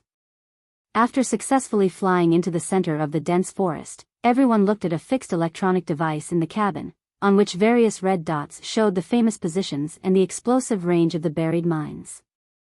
Those were the points they needed to pay attention to, and then the position in the middle circled with bright yellow was the area where Akib and Dolly were currently active. After confirming the target range of the helicopters in front and the position of the helicopters behind, everyone only said into the headphones, "Roger." Feng Ling also said. Her voice was very soft, but on the plane in front, Li Nanheng, who was on the other end of the headphones, still heard her voice among the nearly 100 people. In the headphones, she still had a cold voice that kept people thousands of miles away, but it was very recognizable among the men's voices. 4M. Chapter 1167. Although Dolly and Akib were well prepared and the artillery fire from below was frequent, since 11 Base could rush in at this time, they must have designed a flight route. They avoided all the attacks and landed smoothly. All the members got off the helicopter with guns and started a fierce battle in this dense forest. After fighting for a while, Feng Ling was suddenly dragged aside by Tam and winked at her. "Hurry up and find Mrs. Mo and Mr. Mo. We'll take care of them. Mr. Mo would be fine." What she was afraid of was Mrs. Mo. Feng Ling nodded and stopped fighting. She got on the helicopter behind and began to search around with 2 members of the American police. After searching for a long time, she remembered that Mr. Mo had agreed with 11 Base on the position signal. No matter when, the rendezvous point would be in the west. She didn't know if Mrs. Mo had already met with Mr. Mo, so she asked the American police to drive the helicopter west. Sure enough, in a slightly safer area near the dense forest minefield in the west, she vaguely saw Jean Wan standing behind a tree. "Stop, land here," Feng Ling shouted. When the helicopter landed smoothly, the police got off the helicopter first for fear of making any mistakes. Feng Ling also quickly got off the helicopter and went straight to Jean Wan. "Mrs. Mo." It sounded like Jean Wan was explaining her identity to the 2 American policemen. Feng Ling directly came forward to prove that she was on their side. The 2 policemen finally shut their mouths and did not continue interrogating Jean Wan. Feng Ling quickly stepped forward and grabbed Jean Wan's hand. "How are you?" "I'm sorry. We're late. We've been waiting for this batch of helicopters to rescue us. After all, the ambush here is very deep. If we don't make thorough preparations, we are likely to fail. But in the past 2 days, you must have suffered a lot." Before Feng Ling finished speaking, she looked at Jean Wan's pale face and bloody mouth and knew that she must have experienced a thrilling experience before this. She lowered her head and saw the back of Jean Wan's hand. Her heart trembled. How could her hand be hurt like this? It was a burn. Without asking more questions, Feng Ling took Jean Wan back to the helicopter. After getting in and making sure it was safe, she asked, "How did your hand get hurt like this?" "There is a medicine box on the plane. I'll help you deal with it, I'm fine." Jean Wan was taken into the helicopter. She finally relaxed a little, but not completely. She turned to look out of the cabin, in the direction that Mo Jingshan had just left, and asked, "Where is Mo Jingshan?" Before Feng Ling flew over, she had been observing the situation on the ground. She did see Mr. Mo passing by unscathed and had already met up with the people in front. "Mr. Mo is going to meet up with boss now. Don't worry, their plane is right in front, and the situation in front is under control. The minefields in this dense forest are likely to be detonated by those people. You are pregnant, so you can't smell the gunpowder. It's easy to hurt the baby. Come with me now." Although she didn't want to be separated from Mo Jingshan, she still sat in the helicopter obediently for the sake of the baby. Seeing Jean Wan's current state, although she wasn't covered in wounds, she definitely wasn't in a good state. Although she wanted to ask her what she had experienced these days, she looked very tired and didn't want to talk too much, so Feng Ling didn't ask much. Anyway, it was good to make sure she was safe. However, Jean Wan was in the helicopter. As the plane took off and landed very fast, she couldn't stand it. Her morning sickness worsened, so she ran into the bathroom in the cabin and vomited for a long time. In the end, Jean Wan was helplessly helped out by Feng Ling sitting in the cabin. Feng Ling took a soft electric and put it on her back. "Can you hold on? This helicopter is specially here to pick you up. I'll send you out right now. You'll feel much better after landing. Just bear with it. I'm fine. It's just morning sickness."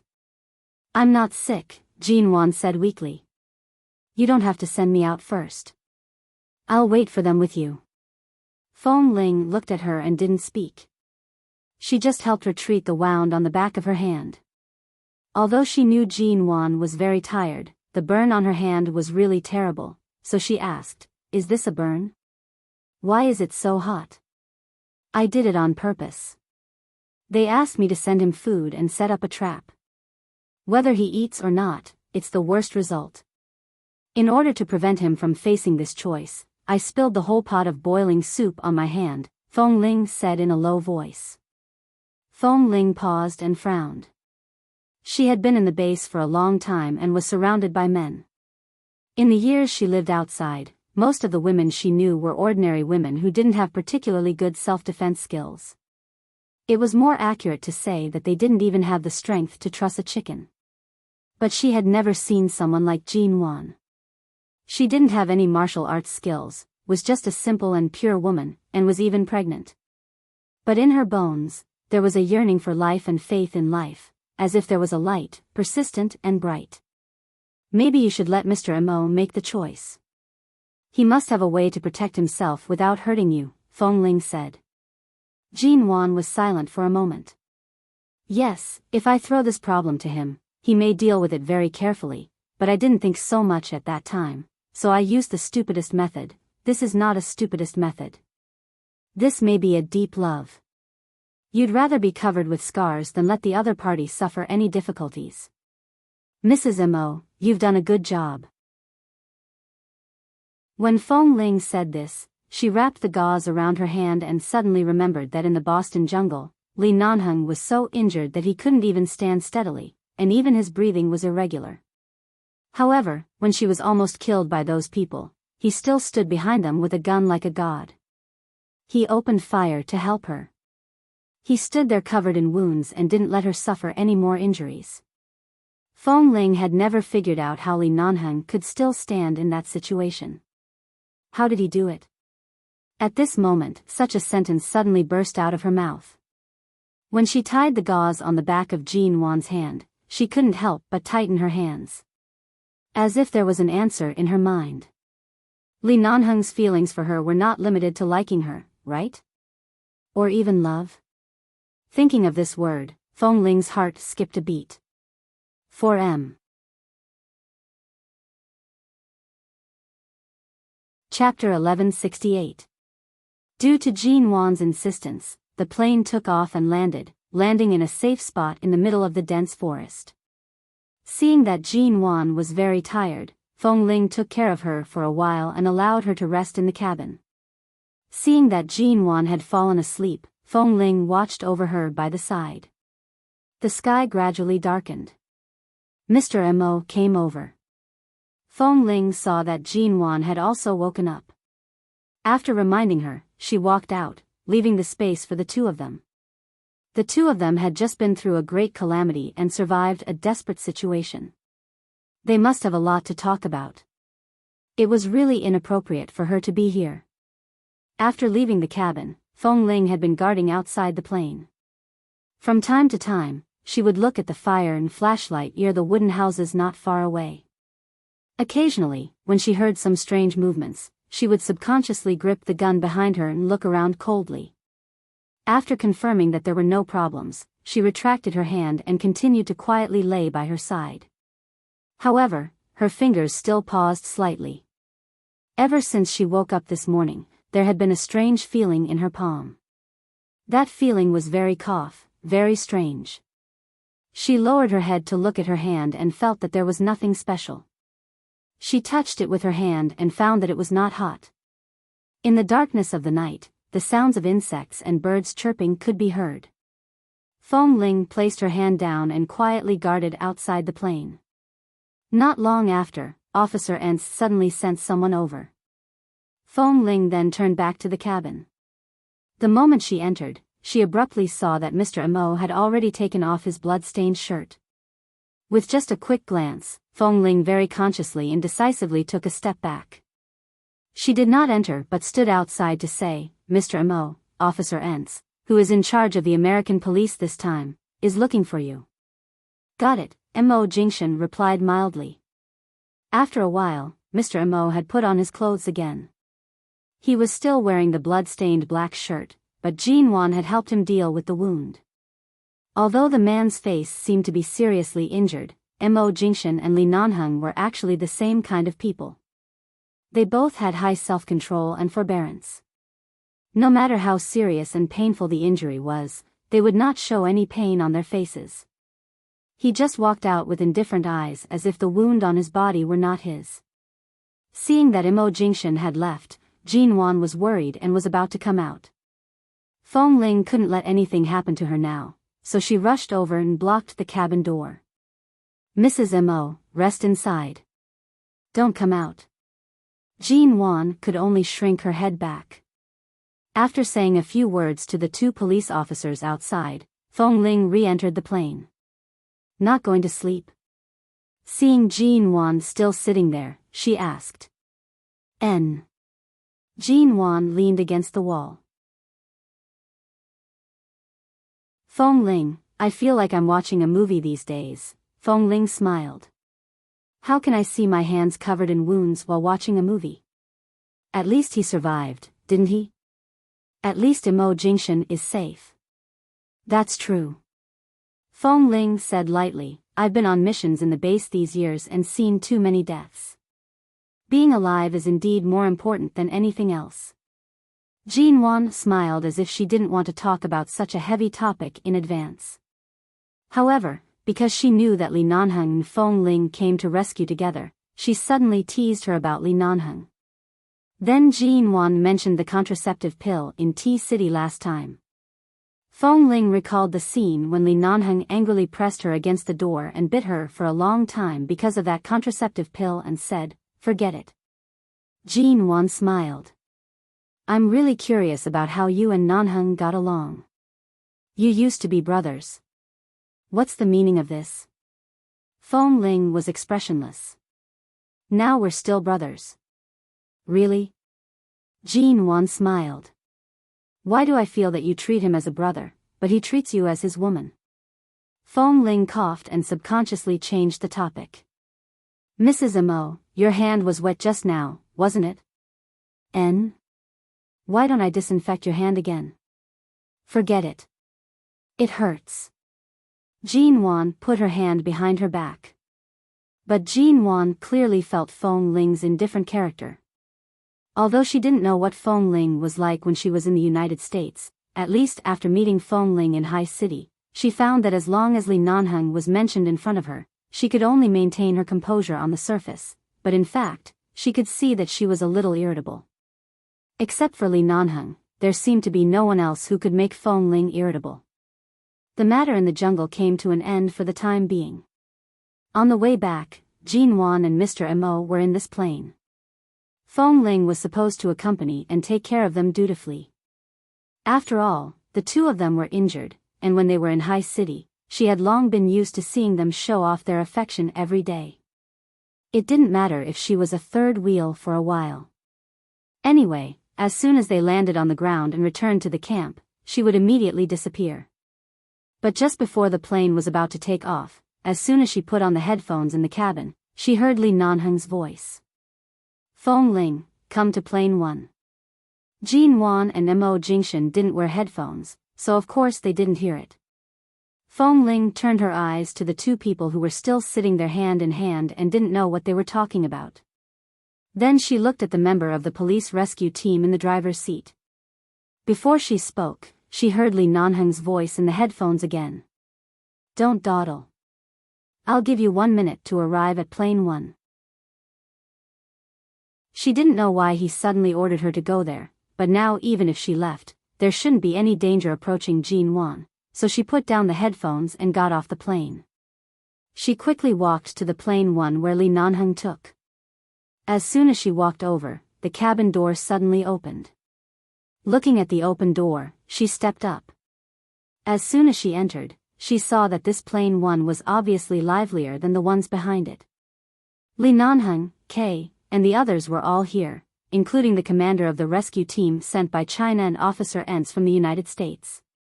This helicopter was very large and could accommodate at least 17 or 18 people. Right now, there were 7 or 8 people in it. It didn't look crowded, but it was indeed very lively.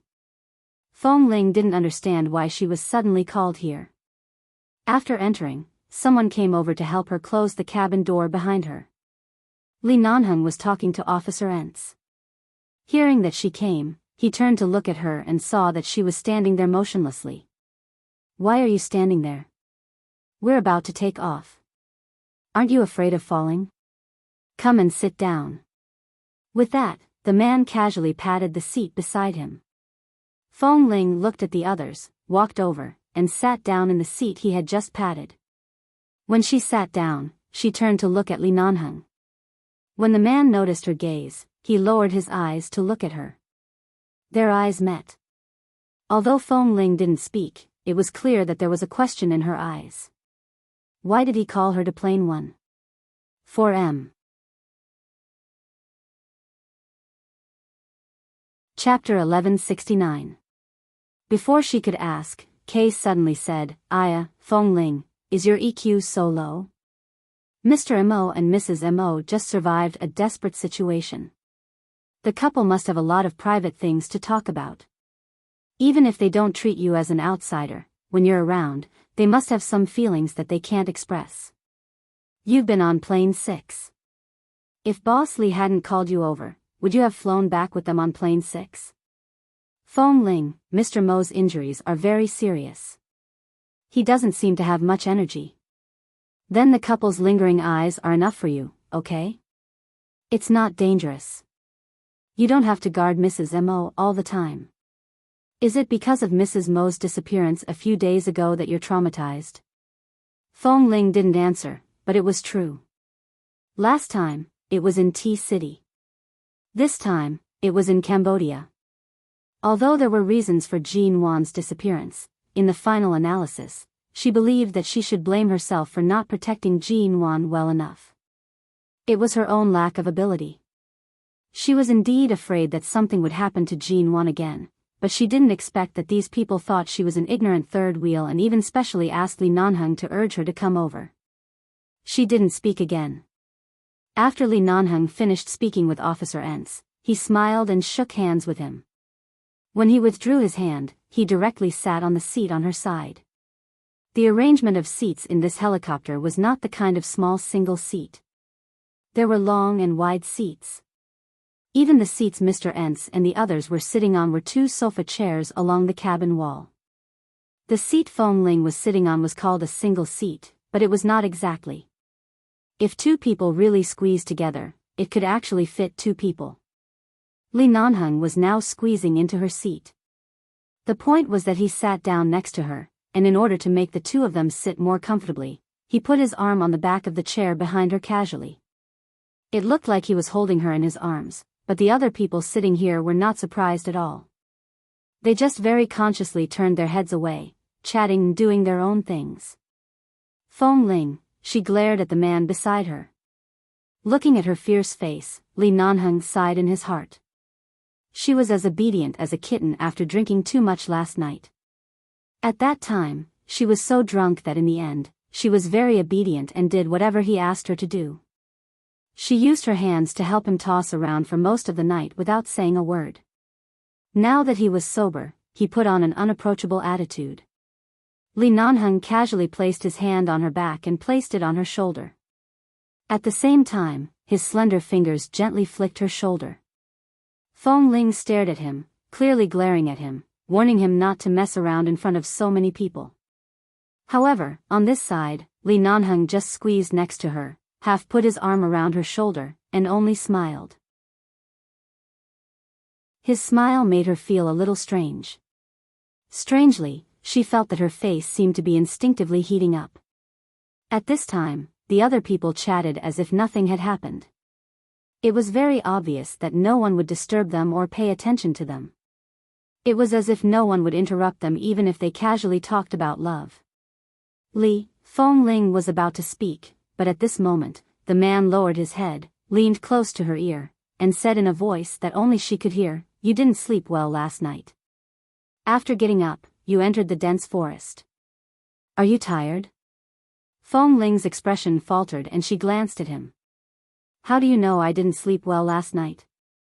In order to prevent her from finding out that he had trained her last night, Li Nanheng casually turned to look at the night sky outside the cabin and said in a low voice, "I saw that you drank last night.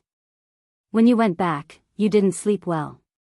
Who took off my clothes last night?" "You." The man lowered his eyes to look at her. "Do you think anyone else dares to touch you?" Seeing that he only took off her coat, Fengling endured it. Then she, the words were about to come out of her mouth, but she forcibly held them back. What should she ask? Did she do anything after drinking too much last night? She didn't know what she was like after drinking too much, but she didn't hear anyone mention anything, and it seemed that every time she drank too much, it was in front of Li Nanheng. She wondered what she did last night. What should she ask? Why did her hands feel so sore when she woke up in the morning? She vaguely thought of a possibility in her mind, but she felt that Li Nanheng shouldn't be so shameless. Yesterday, Mr. Mo and Mrs. Mo hadn't been rescued yet. He shouldn't be so careless as to force her to do that kind of thing. Besides, the soundproofing here was not good, and the bathing environment was not good. But her hands were sore all day, and she really wondered what she did last night. What do you want to ask? Even though the man was sitting in the same seat as her, even though they were sitting side by side, he was still a little taller than her. He looked at her with his eyes lowered, and there was a hint of smile and eagerness in his calm eyes that others couldn't understand. "After you sent me back to sleep last night, you left, right? Nothing happened?" She didn't want to ask too directly, but she still wanted to ask if there was anything else she didn't remember. The answer the man gave her was to raise his good-looking brows. She couldn't move her eyes away for a moment until she heard him say, "What do you want to happen?" Then it should be that nothing happened. After all, in the morning, she was still wearing her clothes, and her lower body didn't seem to be any different. She coughed and felt a little embarrassed by the man's gaze that was too close to her. She turned her head away from him and looked at Kay and the others, only to see that Kay and the others were chatting and hadn't looked in this direction. Looking at this woman who would deliberately keep a distance from him as long as she was sober, Li Nanheng was not anxious or annoyed. Anyway, last night when she was drunk, he had already learned everything he needed to know. Even if this girl put on a layer of disguise, she would always be transparent in front of him. He sat quietly by her side, and when he heard Officer Ensa's words, he turned his eyes and talked to him mildly. Today, they had fought in the jungle for half a day. Although they had captured all the people that should be captured, there were still 2 important people who had escaped. However, they couldn't escape this forest. It was estimated that there would be a fierce battle at any time, and they needed to return to the camp immediately to recuperate. Li Nanheng didn't continue to say more. He just held Fengling's shoulder in this posture and didn't let go for a long time. This posture couldn't be more natural, as if Fengling would stay by his side, in everyone's eyes. 4M. Chapter 1170. From Fengling's point of view, it didn't seem strange. It seemed that everyone knew it. It seemed that no one was surprised. It also seemed that everyone accepted it. There were no objections, and there were no messy gossips. This made Fengling suddenly reconsider in her heart. In addition, Jean Wan occasionally hinted in front of her, which made Fong Ling feel that she should face up to the relationship between her and Li Nanheng. As a result, her body, which was a little stiff in Li Nanheng's arms, gradually softened and slowly relaxed. As if noticing the subtle change of the woman in his arms, Li Nanheng glanced at her calmly, only to see that she was sitting obediently by the side and didn't hide but just lowered her head thoughtfully. His lips curled up slightly, and his arms tightened on her shoulders. It was as though he had unintentionally pulled her body into his embrace, until he hugged her even tighter just like that. Probably because she suddenly relaxed, Fong Ling had been tense and didn't sleep much these days because of Jin Wan. Last night, she seemed to have fallen asleep after drinking, but she didn't sleep well and felt very weak all over. She felt both physically and mentally relaxed. The refreshing smell and sense of security of the man surrounded her, so she unconsciously leaned her head on the man's arm until she fell asleep. Kay and the others chatted, and when they looked back, they saw that Fong Ling had fallen asleep. They immediately pointed in her direction, indicating that she had fallen asleep. The little woman's entire body suddenly softened and she leaned against him. How could Li Nanheng not notice it? He lowered his head to take a look and held her tighter. At the same time, he leaned down slightly so that she could rest more comfortably in his arms. In the eyes of others, these movements seemed as if nothing had happened, but only Fong Ling, who was half asleep, could sense the man's exquisite gentleness. Similarly, only Li Nanheng could feel her leaning more tightly in his arms and sinking deeper. Everything happened in a quiet state, but it seemed that there was something more silent than sound in their hearts. Fong Ling closed her eyes and let herself continue to sleep against him, and the man was willing to hold her like this. Seeing that boss didn't speak and didn't intend to carry Fong Ling to the temporary bed in the cabin next door to sleep, Kay simply stopped talking and continued to talk to the people next to him. The helicopter landed outside the dense forest. In order not to wake up Fong Ling, Li Nanheng winked at Kay and told him to take care of Jin Wan and Mo Jingshan. After all, Mo Jingshan was seriously injured and needed the two base doctors to help him deal with the injury on his back and the burn on Jin Wan's hand. However, since the contract between Dr. Wan and the base expired, the base hadn't found a particularly suitable doctor. Although the doctors who came with them were good, they were far inferior to Dr. Wan and Qin Sighting, so of course they had to be disinfected of time. They had to wait until they flew back to the United States to treat their treatment. After explaining everything, everyone else got off the plane, leaving only the two of them crammed into one seat in the spacious cabin. Li Nanheng didn't move, and Fong Ling gradually fell into a deep sleep. He just sat there, and she had been quietly leaning against him. After a while, the man moved slightly. He lowered his eyes to look at her sleeping face. He raised his hand and touched her cheeks, which were warm from her sleep. Indeed, it was time to sleep. She had been worried about Jin Wan. If she didn't sleep now, she would probably have to help Jin Wan after getting off the plane. Even if Jin Wan would feel sorry for her and ask her to rest, with Fong Ling's character, she would never go to sleep until she saw that Jin Wan was ready to sleep. Looking down at her for a long time, Li Nanheng slowly bent down, put one hand through her knees, and the other hand on her back, lifted her up. When Fong Ling was about to wake up, he suddenly lowered his head and whispered in her ear, "Go to sleep. Everything is safe. Have a good sleep." She didn't know if his words worked or if Fong Ling was dreaming, but after frowning, the man held her firmly in his arms. Her brows gradually relaxed and she continued to sleep. Even when the man carried her off the plane and walked past the base brothers who were shocked to the point their jaws almost dropped, she didn't wake up. Kay and the others were used to the things between Boss Li and Fong Ling. Even if they were curious and surprised, they didn't dare to show too much, but when the other brothers saw this scene, they all opened their mouths and stood there for a long time. When Boss carried Fong Ling into the tent, they gathered in groups of 3 or 5 and muttered, "Oh my God, Fong Ling has such a delicate side. There may be a fierce battle outside at any time, and there are minefields all around, but she can still sleep so soundly, and she was carried out by Boss. Cough. For a man like Boss Li, any woman in his arms must be delicate, okay?" Even Fong Ling is only a few centimeters taller than most girls. How tall is she?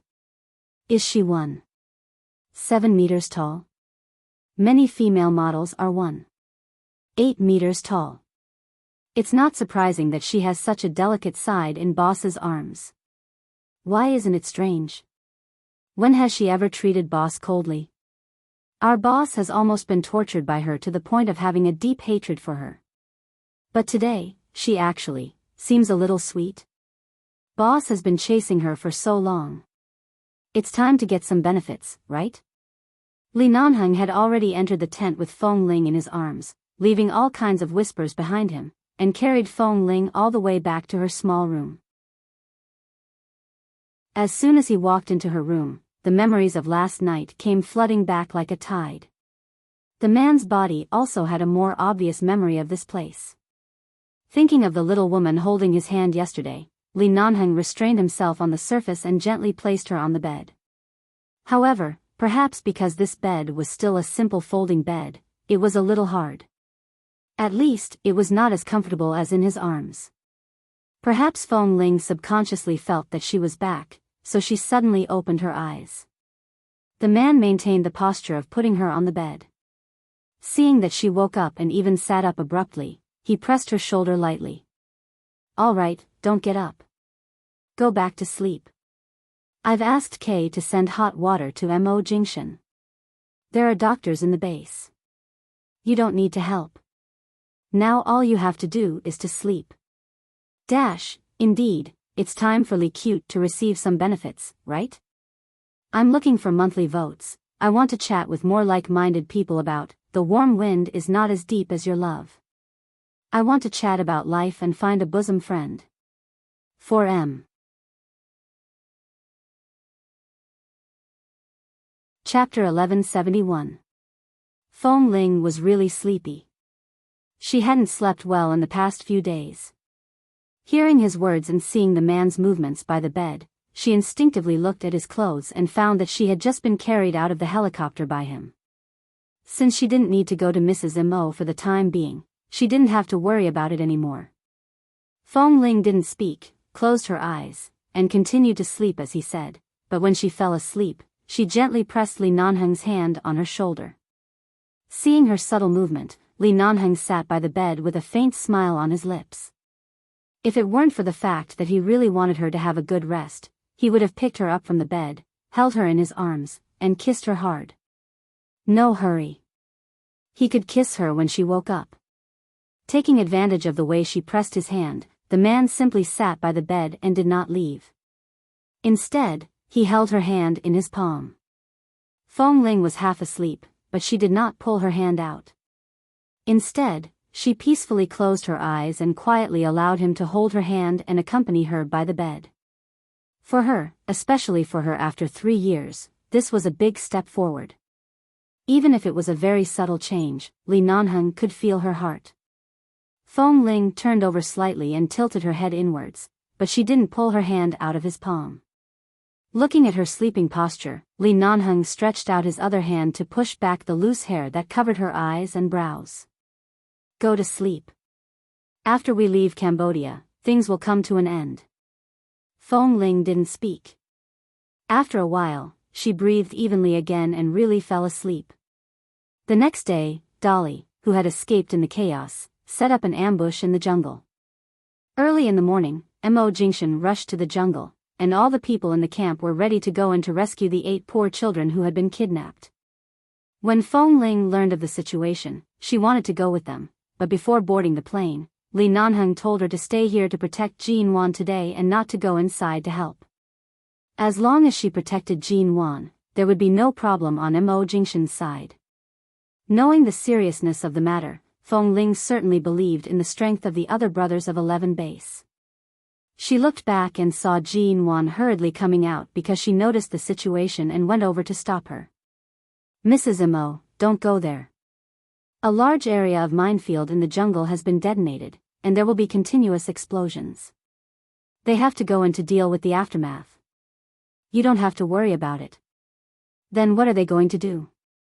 Jin Wan noticed Mo Jingshan's serious eyes and was worried about his injury. Then, he saw the rest of the people in the camp getting on the helicopter. Looking at the situation, it was no different from yesterday. It seemed like a tough battle was about to be fought. Did something happen inside? I heard that their leader, the one called Akib, escaped. Yes, but they won't be able to escape from this forest. Feng Ling briefly told Jin Wan what she had just learned. After all, there was no way to hide anything now.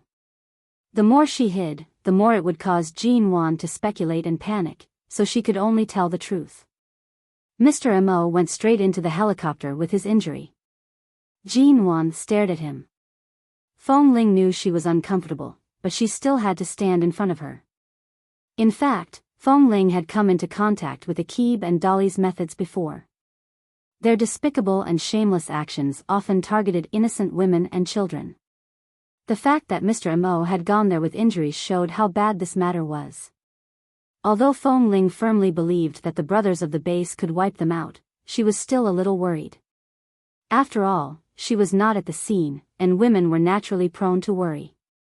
Just as Feng Ling was about to drag Jin Wan back to the tent and take her inside to rest, Jin Wan looked at the key on her waist and said, "I'm good at driving, and I've always been very flexible in controlling the direction. I heard that this kind of helicopter is not as complicated as a civil airliner. Do you think I can drive it?" Feng Ling didn't expect that Jin Wan, who had no fighting ability at all, would have such courage after experiencing the thrilling events of the past few days. She paused. "Mrs. Mo, don't be impulsive." "Feng Ling, my man is there." Jin Wan had experienced a life-and-death crisis. Now, no matter whether she was alive or dead, she had just reunited with Mo Jingshan. It had only been one night, and she had to face separation again. She absolutely couldn't bear it. Separated by this dense forest, she felt tormented even for 10 minutes. Besides, Mo Jingshan's injury was too serious. "No. Your man is also there." Feng Ling was not impulsive, but she remembered what Li Nanheng said last night, sitting by her bed, that as long as they left Cambodia, this matter would come to an end. Indeed, after leaving, they would be safe, but could they leave safely? It was said that one of the 8 children had been killed, and the others were injured. Mr. Mo would rush to save them regardless of the injury on his back. With Li Nanheng's temper, he would definitely take the responsibility. There were so many innocent children. If he was really desperate, it was not impossible for him to exchange his life for another's. The 2 women stood in the tent. Finally, one day, because of Jin Wan's gaze, the words swayed by emotions were transferred to her head. Feng Ling was swayed by her emotions. So she took Jin Wan straight into the dense forest. However, Feng Ling didn't expect that in this well-planned encirclement, she and Jin Wan became the 2 people who Dolly and Akib miscalculated. Especially Jin Wan, a woman who had never held a gun before, stood at the back of the crowd. The unexpected shot broke the deadlock in the dense forest, giving 11 Base and the police rescue team the best opportunity to besiege them. After finally solving the tricky situation, Feng Ling glanced at the back of Li Nanheng, who was going to rescue the children with Officer Entz. She turned around and was about to take Jin Wan back to the helicopter, when she suddenly saw Mr. Mo angrily take Jin Wan to the helicopter and teach her a lesson. Hearing Mr. Mo scolding Jin Wan, Feng Ling was actually a little embarrassed. Today, it was not only Jin Wan who was emotional, but also she. However, there was a sudden bang in the air. A gunshot. Everyone ignored Akib, who had already fallen to the ground. He was covered with blood and his eyes were bloodshot, but he pretended to be dead. If Mr. Mo hadn't dodged in time with Jin Wan in his arms, the bullet would have hit the metal wall outside the helicopter, or the consequences would have been unimaginable. Thankfully, Feng Ling was standing close at that time. She abruptly fired and hit Akib's wrist. She then expressionlessly walked toward Akib step by step and shot him all over his body. Akib's body was riddled with holes, his entire body twitched, and he completely breathed his last breath.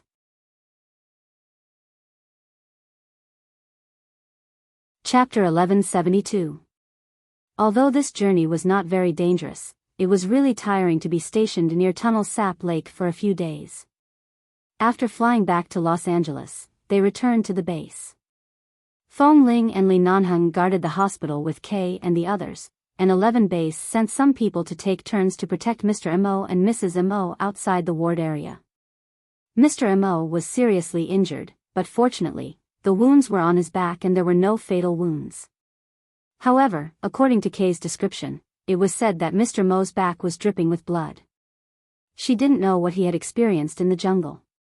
Fong Ling felt sorry to see the burns on Jean Wan's hands every day.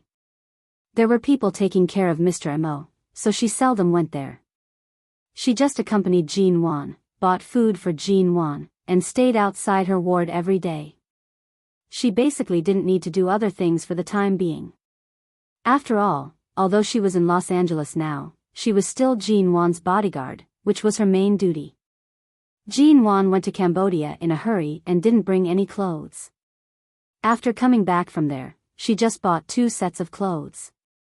Now she was in the hospital and it was not convenient for her to change.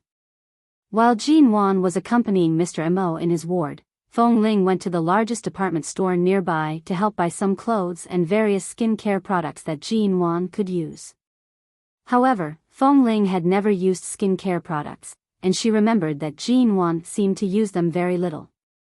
She stood in front of a skin care product counter, holding a bottle of essence and moisturizer recommended by the counter sister in her hand. She stared at it for a long time but didn't understand it. The counter sister boasted about the efficacy of these skincare products for a long time, but she didn't understand it. She felt that all the advertisements on the side of the counter had the same efficacy. They all seemed to be magical and seemed to be able to rejuvenate. Fong Ling put down the things in her hand and turned back to continue to wander back and forth on the first floor of the department store. She didn't know much about these skincare products, but with how much Mr. Mo doted on Mrs. Mo, he would definitely buy the best for her. She didn't know which one was the best, so she just walked in front of each counter, trying to see if there was a more expensive one, but it turned out that there were more expensive ones. Even a thumb-sized bottle cost thousands of yuan. She looked all the way and found that there was no most expensive one but more expensive one, and there were even more expensive ones that cost tens of thousands of yuan. At this time, Fong Ling finally understood what the brothers in the base meant when they teased each other that finding a girlfriend was too expensive. She also understood why Ling Feifei would slap a bunch of skin care products on her face every day when she accompanied Jean Wan in T-City. She would also discuss skin care products with others and look at her complacent eyes. Jean Wan had once said, "Fong Ling, it's not like you're not beautiful. In fact, you can grow your hair a little longer and try to slowly live like a woman. Women don't need to be delicate, but you can't miss out on a woman's most beautiful years. Although short hair is also very beautiful, a woman has to experience long hair at least once in her life. She can't always treat herself as a man. She has to adapt to life as a woman bit by bit." At that time, Fong Ling just gave a faint smile and didn't take these words to heart. Now looking at these skin care products, and then looking at the fragrant young girls walking past him, he found that the perfume on each of them seemed to be different. The skin care products, cosmetics, and even the color of their lipstick seemed to be different after a closer look. It seemed a bit difficult to be a woman through and through. Fong Ling stood in front of a very expensive skin care product counter full of blue and gold bottles. Listening to the saleswoman bragging for a long time, she had to buy a few bottles casually and some facial masks by the way, preparing to take them back to the hospital for Jean Wan to use. As for herself, forget it. She felt that it was more difficult to learn to be a woman than to go back to T-City to memorize business management formulas. Carrying the skin care products she had just bought, Fong Ling went upstairs and planned to buy a few more sets of clothes for Jean Wan. Walking around the mall, considering that it was cold outside, she looked around at the coats. Jean Wan liked to wear cashmere coats, which were warm and very suitable for her figure and temperament. Fong Ling had just walked into a brand store and was looking at a white coat inside, when suddenly she saw a middle-aged woman coming out of the fitting room. Mrs. Feng, don't worry. This coat is very warm. The shop assistant accompanied the middle-aged woman out of the fitting room and chatted with her with a smile on her face. At the moment when Feng Ling turned around, the middle-aged woman also noticed that someone else seemed to have entered the store and subconsciously raised her eyes to look. Their eyes met and Feng Ling recognized that it was Mrs. Feng, Qin Xiu. Recently, Qin Xiu's physical condition was not very good. Especially after Feng Mingzhu's accident in China, she was particularly noisy at home every day, and the Feng family worried about her every day. As a mother, Qin Xiu usually didn't care much about the family affairs, and her eldest daughter was also unruly. Except for the two elders of the Feng family who could suppress Feng Mingzhu's temper when they really got angry. Although Qin Xiu was a mother, she couldn't control her daughter, but it didn't mean that she didn't worry about her. Recently, the weather had been cold, and Mrs. Tsen, who was a family friend of hers, invited her out to see if there were any new coats sent from Paris this autumn and winter. It was nothing more than two elderly women going out for a walk. Qin Xiu was indeed bored at home for many days and wanted to go out for a walk, so she simply came out. However, she had caught a cold a few days ago and her throat was still hoarse. The moment she saw Feng Ling, her eyelids suddenly twitched. Back then, when she saw Feng Ling dressed in men's clothes, she didn't have any special feelings.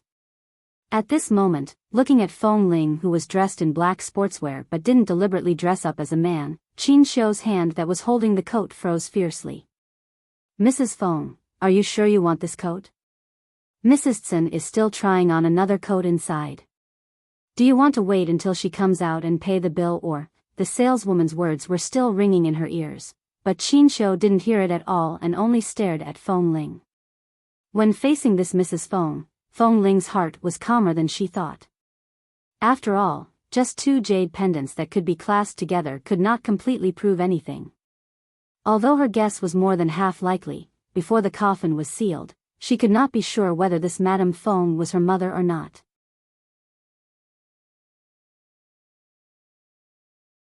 Chapter 1173. Moreover, Feng Ling wasn't ready to face her real identity. Qin Xiu's eyes were glued to her. No matter how slow Feng Ling was in understanding people's emotions, she could tell what the excitement in Qin Xiu's eyes was. Feng Ling withdrew her gaze, pretended not to see it, and turned to walk out. Wait a minute. Seeing that she was about to leave, Qin Xiu suddenly called her with an excited and even shrill voice that she had never made in more than 10 years. She threw the coat in her hand back to the shop assistant and walked quickly over. Before Feng Ling was about to step out, she suddenly stepped forward and held her arm. Child, wait a minute. Don't go. Qin Xiu held her back. Even though she was sick, cold, and weak, at this moment, she only felt that her whole body was full of strength.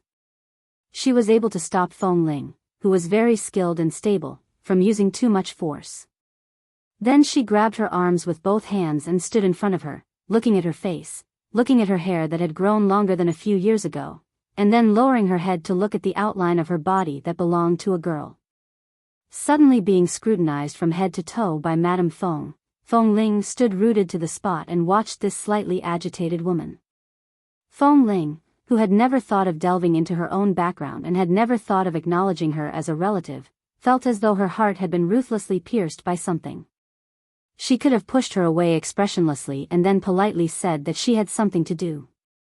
She could have avoided all the topics, but when she saw Mrs. Feng's eyes and felt the strength of her hand on her arm, she swallowed the words that were about to come out of her mouth. Child.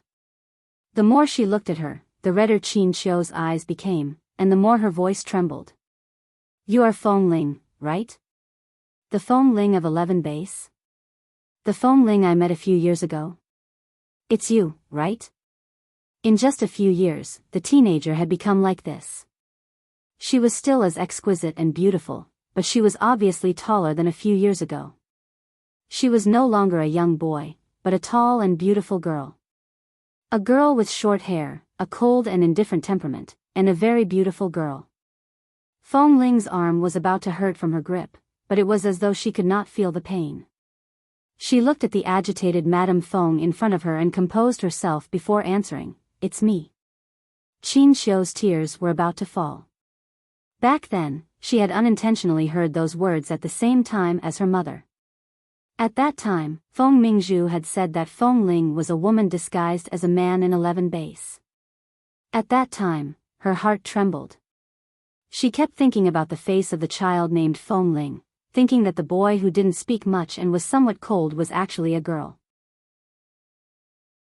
However, when he thought about how she was 1 year younger than his daughter, and how could there really be any miracle in the vast ocean? After that, she never saw Feng Ling again. Although she was worried and suspicious, she didn't have the chance to confirm anything. But today she saw it.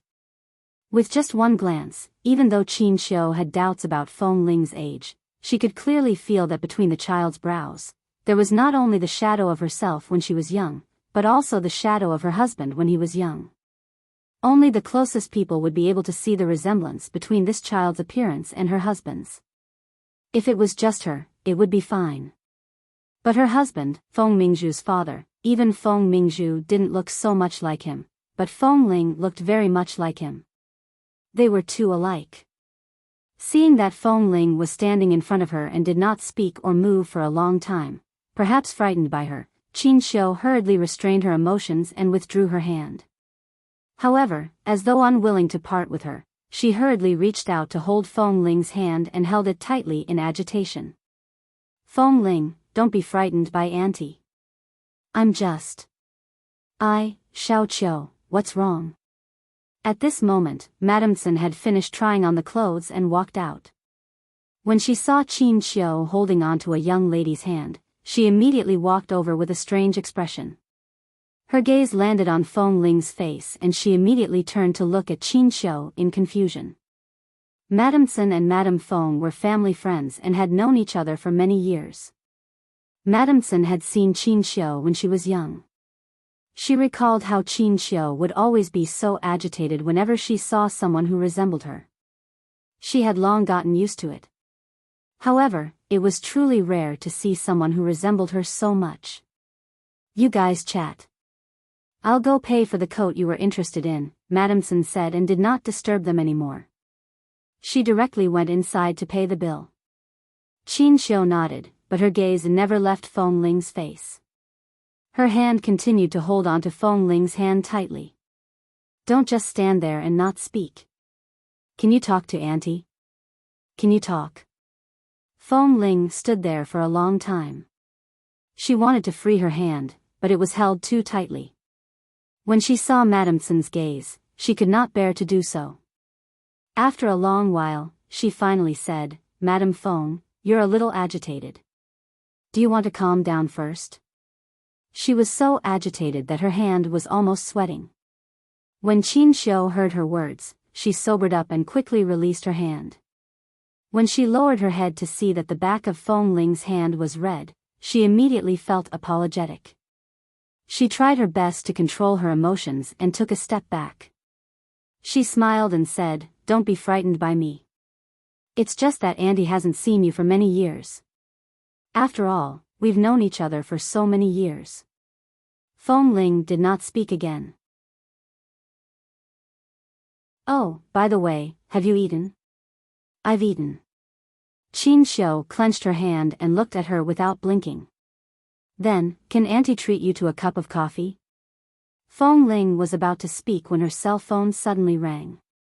She nodded politely to Madame Feng and Qin Xiu hurriedly said, it's okay. Answer the phone. I won't disturb you. Let's talk after you answer the phone." Feng Ling picked up the cell phone and saw that it was Li Nanheng. She was a little helpless because of Madame Feng, but strangely, she suddenly calmed down. She picked up the phone and put it to her ear. "Boss. Where are you?" "I came out to buy clothes for Mrs. Mo." "Where? Was he coming over? Didn't he need to discuss things with Mr. Mo in the hospital?"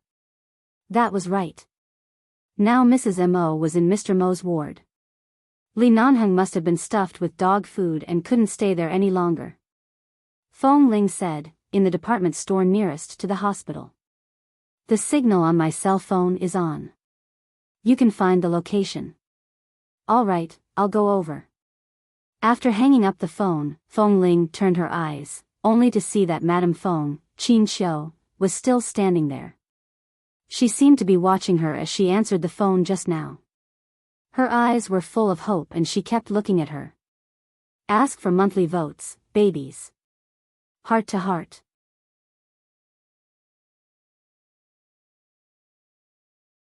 Chapter 1174. Madame Feng. Feng Ling looked at her. In a moment, Boss Li will come over. You two should be considered old acquaintances.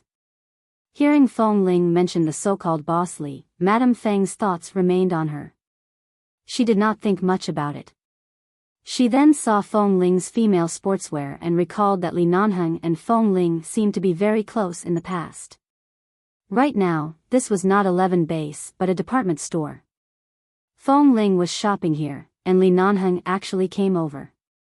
So, between Feng Ling and Li Nanheng, thinking of that somewhat absurd marriage, Qin Xiu's eyes brightened. She looked at her with a smile. All right, I haven't seen Nanheng for a long time. Let's go for a cup of coffee. Auntie's treating, okay? Madame Feng's tone was too gentle, and there was a hint of caution in it. It was as though she was subconsciously afraid that Feng Ling would refuse and scare her away. Feng Ling really did not know how to face this situation. However, since Li Nanheng would come over, her heart was much more at ease. Seeing Madame Feng's fearful gaze, she finally nodded.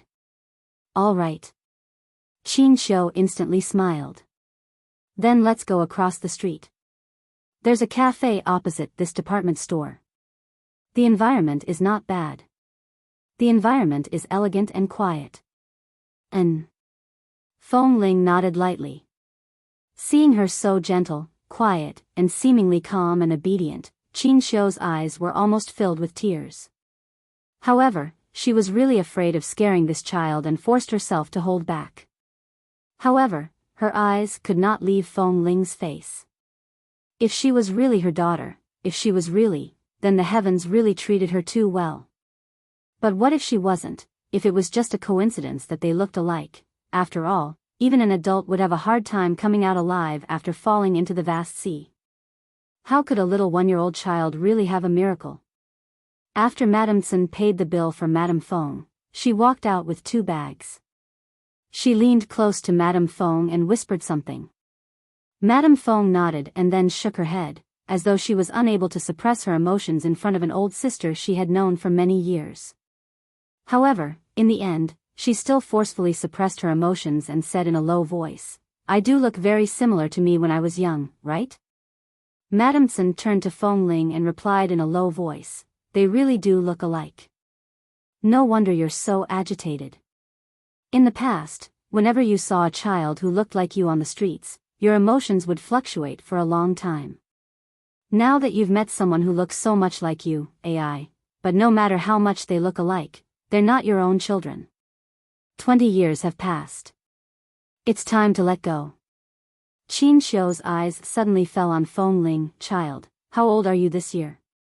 Although he had asked this question a few years ago, it was as if he wanted to confirm something at this moment.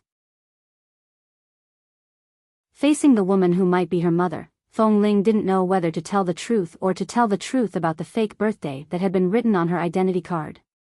I am past 20, she answered. Over 20? Then, are you 21 years old? Qin Xiu's eyes trembled as she watched her. It was as though there was a thin needle right in front of her, hanging on the edge. With just a gentle blow, it might fall off completely, but it might also not fall off. Her gaze and her tone were so careful that Madame Tsun, who was by the side, felt her heart ache for her. She could not bear to say another word. 21 years old? Was she already past 21 years old? Feng Ling was stunned. Before she could answer, Madame Tsun's phone rang. Madame Feng abruptly returned to her senses when she heard the ringtone. She immediately felt that she had been too abrupt. She had chased after a young lady and asked all sorts of questions. Anyone in her position would be stunned. Madame Sen turned to answer the call. Madame Fong smiled at her. I just like you very much. I might have asked too many questions. Please don't mind it. I won't. Fong Ling saw the caution in her eyes and could not bear to continue. I just don't know how to answer you. I don't even know when my birthday is. The emotions that Madame Fong had just suppressed and had just regained some calmness were instantly thrown into turmoil. She resisted the urge to continue interrogating her. She only stared at her. You, Fong Ling looked at her sincerely. Madame Fong, before I entered Ping 11 base, I lived in an orphanage. They only recorded a temporary birth date for me. As for my actual birthday, I'm not sure. Qin Xiu's hands trembled. She stared at Fong Ling for a long time. Finally, Madame Sen returned from the call. She stood by her side and said, My son is here to pick me up. You have something to talk to this girl about, right? I'll be leaving first. Here are the clothes. You can take it as my repayment for the car repair fees you paid for me previously. After speaking, Madame Sen saw that Madame Fong was still standing there in a daze. She shook her head and stuffed the bag of clothes into Madame Feng's hands. She then turned to speak to Fong Ling. Little girl, don't be frightened by her awe. She's always been like this all these years, but I've never seen her so excited before. I can tell that she likes you very much. Why don't you accompany her for a while longer? Fong Ling did not speak. She only nodded at Madame Cien. After Madame Sen left, Qin Xiu gripped the bag in her hands tightly. She took a deep breath and suddenly smiled. What are the two of us standing here looking at? Let's go to the cafe now. All right. Qin Xiu forcibly shifted her gaze away from her face. She turned and headed for the elevator. However, her movements were somewhat flustered. Something in her mind reminded her countless times. Fong Ling was a girl. She was an orphan. She had no parents. She did not know when her birthday was. She looked so much like herself and old Fong. This child's gentle and indifferent personality was extremely similar to her family's old lady when she was young. If it wasn't for the plastic bag in his hand, which blocked the strength of his nails, he wouldn't have been able to pinch anything for a long time. Otherwise, if he had clenched his hand too tightly, his nails would have pierced into his palm and bled. Just as the two of them walked out of the department store and were about to cross the bridge to the cafe across the road, at the foot of the stairs, Mrs. Fong, who had been staring ahead and thinking about something, suddenly tripped and almost fell. Fong Ling quickly stepped forward to support her. Be careful. Suddenly, Fong Ling took the initiative to support her. Qin Xiu abruptly turned to look at her. When she abruptly saw Madame Feng's hopeful gaze, Fong Ling was momentarily at a loss. She was used to being free and did not wish to acknowledge her family.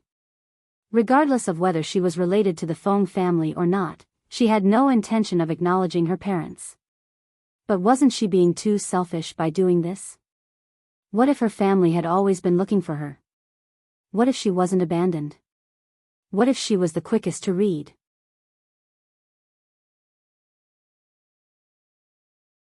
Chapter 1175. Afterward, Fong Ling supported Madame Fong as they walked across the bridge.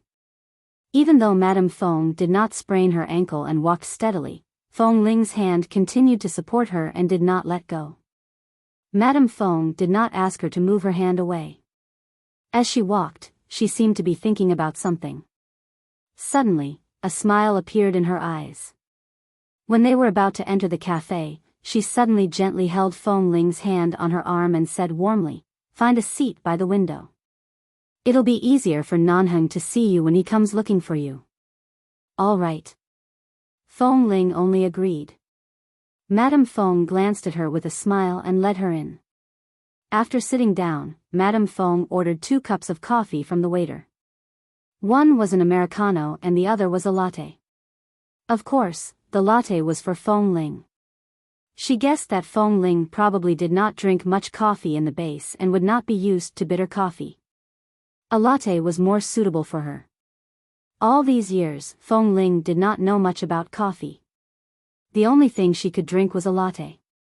However, she did not expect that Madame Feng, who appeared to be gentle and without any ideas, was actually so meticulous. "Do you like to eat desserts?" Qin Xiao asked her. "It's all right. I've eaten earlier and am not very hungry. I'll pass on the dessert." However, before she could finish speaking, Madame Feng called the waiter who had yet to leave. She ordered a chocolate cake and, after thinking for a moment, a blueberry cake. When the waiter quickly brought the coffee and cake over, Feng Ling thought that she wanted to eat too. However, Madame Feng pushed the 2 cakes in front of her. "I've tried all the cakes in this cafe. These 2 taste very good. You can eat whichever you like. There's no need to stand on ceremony with Auntie." So, a woman of Madame Feng's age also frequently came out to eat desserts? Thinking of Madame Sun, Feng Ling felt that if Madame Feng hadn't lost a daughter and been depressed for so many years, she would have been a very energetic and happy woman. She could tell just by looking at the personalities of her good friends. Even though they were getting on in years, she could tell that they were very open-minded. "Thank you, Madame Feng. Don't always call me Madame Feng. It's too distant." At this moment, Feng Ling's gaze was attracted by the 2 small cakes in front of her. She habitually reached out to the blueberry-flavored cake. She had just used a small fork to pick up a blueberry stained with cream when Feng Fu's gaze was fixed on her. Feng Ling paused under her gaze. She raised her eyes to look at her. "Madame Feng, aren't you going to eat? You like blueberries?" Feng Ling, from this conversation, Madame Feng's eyes seemed to have caught onto some common ground. Even if Feng Ling wasn't too sure about the relationship between the 2 sets of jade, she was now 80 to 90% certain that it was the case. "You like to eat blueberries." If Madame Feng did not restrain her emotions, she should have added the word "also." Yes. Feng Ling did not lie and directly admitted it. At the same time, she moved the blueberry cake over and placed it in front of her. She calmly admitted, "I don't particularly like desserts, but I do like blueberry-flavored desserts." Madame Feng watched her for a long time. Watching Feng Ling lower her head to eat the cake, her eyes first brimmed with tears, and then she suddenly smiled. She suppressed her choking voice and said with a smile, "It's good that you like it. You can eat as much as you want. Auntie will buy it all for you. Whatever you like, I'll buy it for you. In the future, can you come out often to sit with Auntie and eat together, to chat with me?" Feng Ling's hand that was holding the fork paused. The sweetness in her mouth had yet to subside. She did not raise her eyes. She was afraid that if she raised her eyes to meet Madame Feng's gaze, her heart would immediately soften to the point where she could no longer control her emotions. Seeing that she lowered her head and did not speak, Madame Feng picked up the coffee and took a sip. The bitter taste calmed her down. When she placed the cup down, she softly said, "Sir, how many people?" All of a sudden, the door of the coffee shop opened and closed. The waiter's voice came from the other side. "There's no need. I'm looking for someone." A man's clear and indifferent voice followed. Feng Ling and Madame Feng simultaneously turned toward the direction of the voice. They saw that Li Nanheng had already seen them at the door. He first glanced at Feng Ling and then politely nodded to Madame Feng. He directly walked over with long strides. In the past 2 days after returning from Cambodia, she had not had the opportunity to sit down with Li Nanheng to talk. It was rare to see him in such an environment where there was nothing to deal with. Feng Ling subconsciously pursed her lips. She did not know why, but her heart rapidly thumped several times. Especially when the man walked to this table, his eyes were fixed on her. He did not shift his gaze away from her as he walked over. "Nanheng, sit." When Madame Feng saw Li Nanheng, her mood became even better. She pointed to the seat beside Feng Ling. "You're not an outsider. Sit there." Feng Ling did not pay much attention to how many layers of meaning were contained in the words "not an outsider." Li Nanheng glanced at Madame Feng and did not say anything. He only slightly curved the corners of his lips and easily sat down on the empty seat beside Feng Ling. Indeed, you're not an outsider. Feng Ling did not know that Li Nanheng already knew about her identity. She only thought that he was saying that she had been in 11 base for so many years and had always been one of them. Do you want to drink coffee? Feng Ling turned to ask him. Li Nanheng casually unbuttoned the 2 buttons on his coat and casually sat down by her side. He glanced at her and suddenly, with a hiss, sat slightly closer to her. Feng Ling thought that he was hurt somewhere and was about to ask, but the man suddenly leaned over and raised a finger to wipe the corner of her mouth. You can even wipe cream on the side of a cake. You're really promising. Feng Ling, perhaps because Madame Feng was sitting opposite and watching them, Feng Ling, who was usually used to Li Nanheng's passionate attitude, suddenly felt her face burning. She abruptly raised her hand to wipe the corner of her mouth, but he had already wiped it clean and there was nothing. She could only put down her hand, but for a moment, she did not know where to put her hand. Even if they wanted to show off their affection, they should look at the occasion, okay? Madame Feng was still here, and this coffee and cake was also Madame Feng's treat. Feng Ling secretly gave him a look, indicating for him to not sit so close to her, to sit further away, and to restrain himself. However, the man did not seem to understand her gaze. He politely greeted Madame Feng and cleared his throat. As though he was a little thirsty, he turned to look at her. Why didn't you drink your coffee? Hurry up and read the latest update.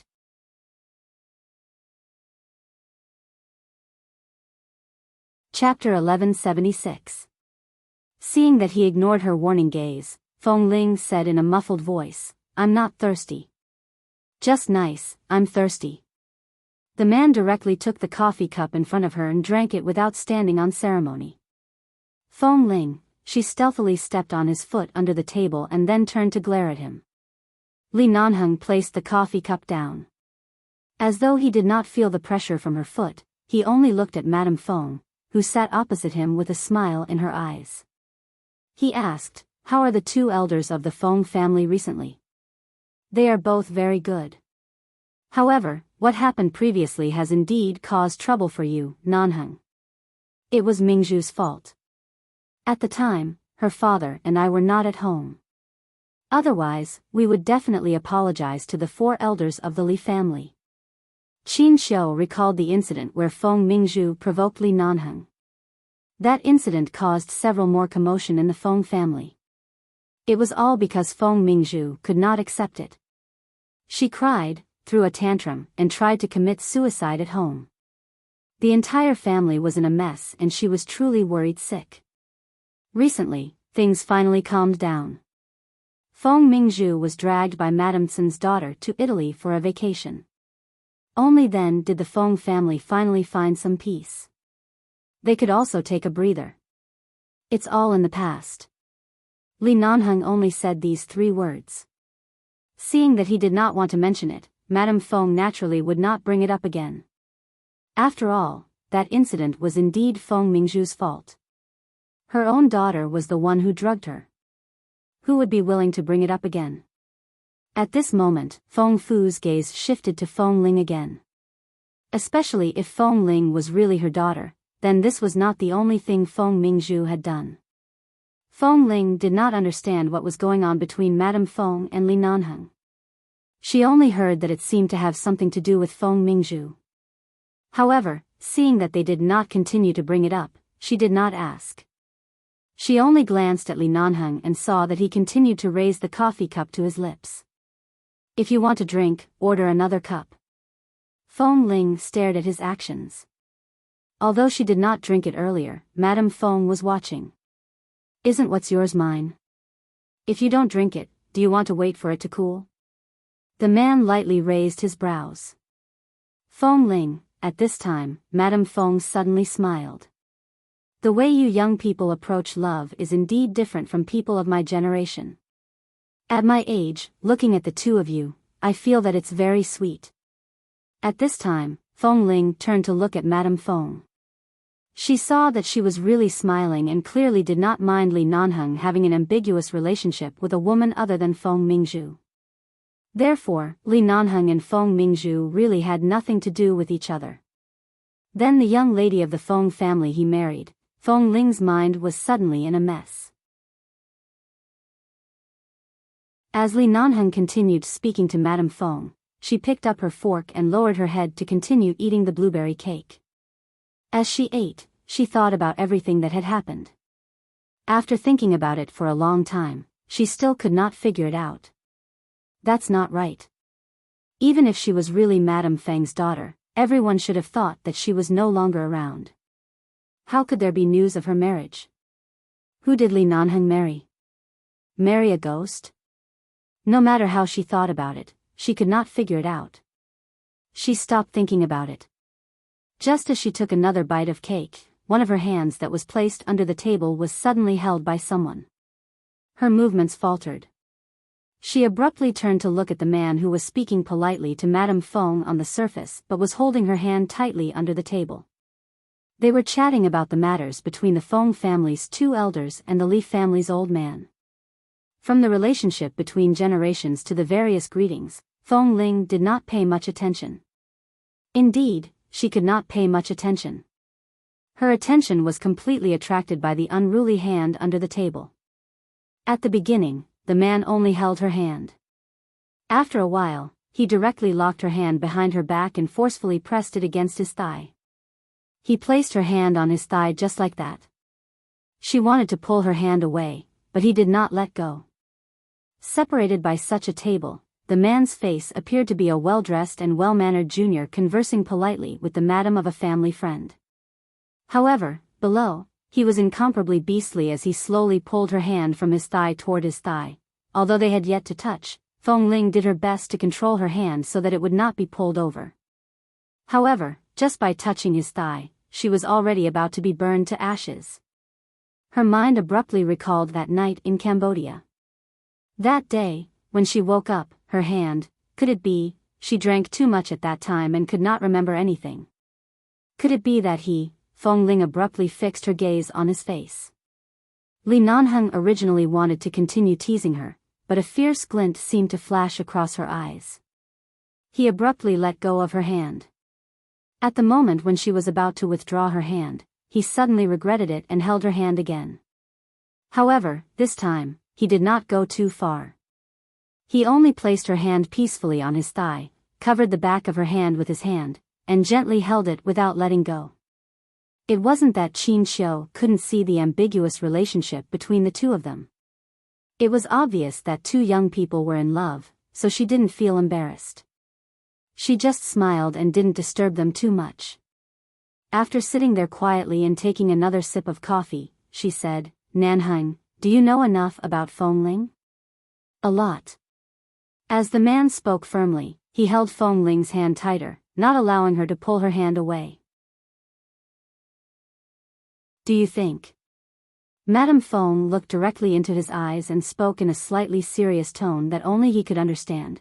"Is it suitable for you to be with her?" "Very suitable." Li Nanheng met Madame Feng's probing gaze and smiled lightly. "No one is more suitable than her." What on earth were the two of them talking about? Feng Ling tried her best to fight against the hand under the table.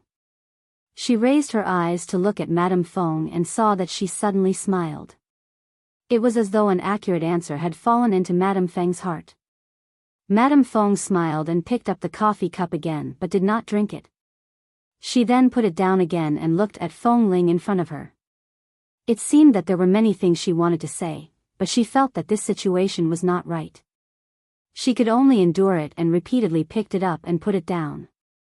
After picking it up and putting it down several times, she suddenly said, "The Feng family and the Li family have been friends for so many years. We can't let the matter between our families turn sour because of Mingzhu. Since we are so fated, why don't you bring Feng Ling to the Feng family one day?" "That depends on her." Li Nanheng tilted his head and pointed at Feng Ling with his chin. "What do I mean?" Feng Ling did not understand their conversation at all. She only remembered that one night, she did not know what this man had done with her hand. She tried to pull it out, but he refused to let go. She could not bear it anymore and said in a low voice, "Hurry and let go." "I won't." "Hurry up and read the latest update."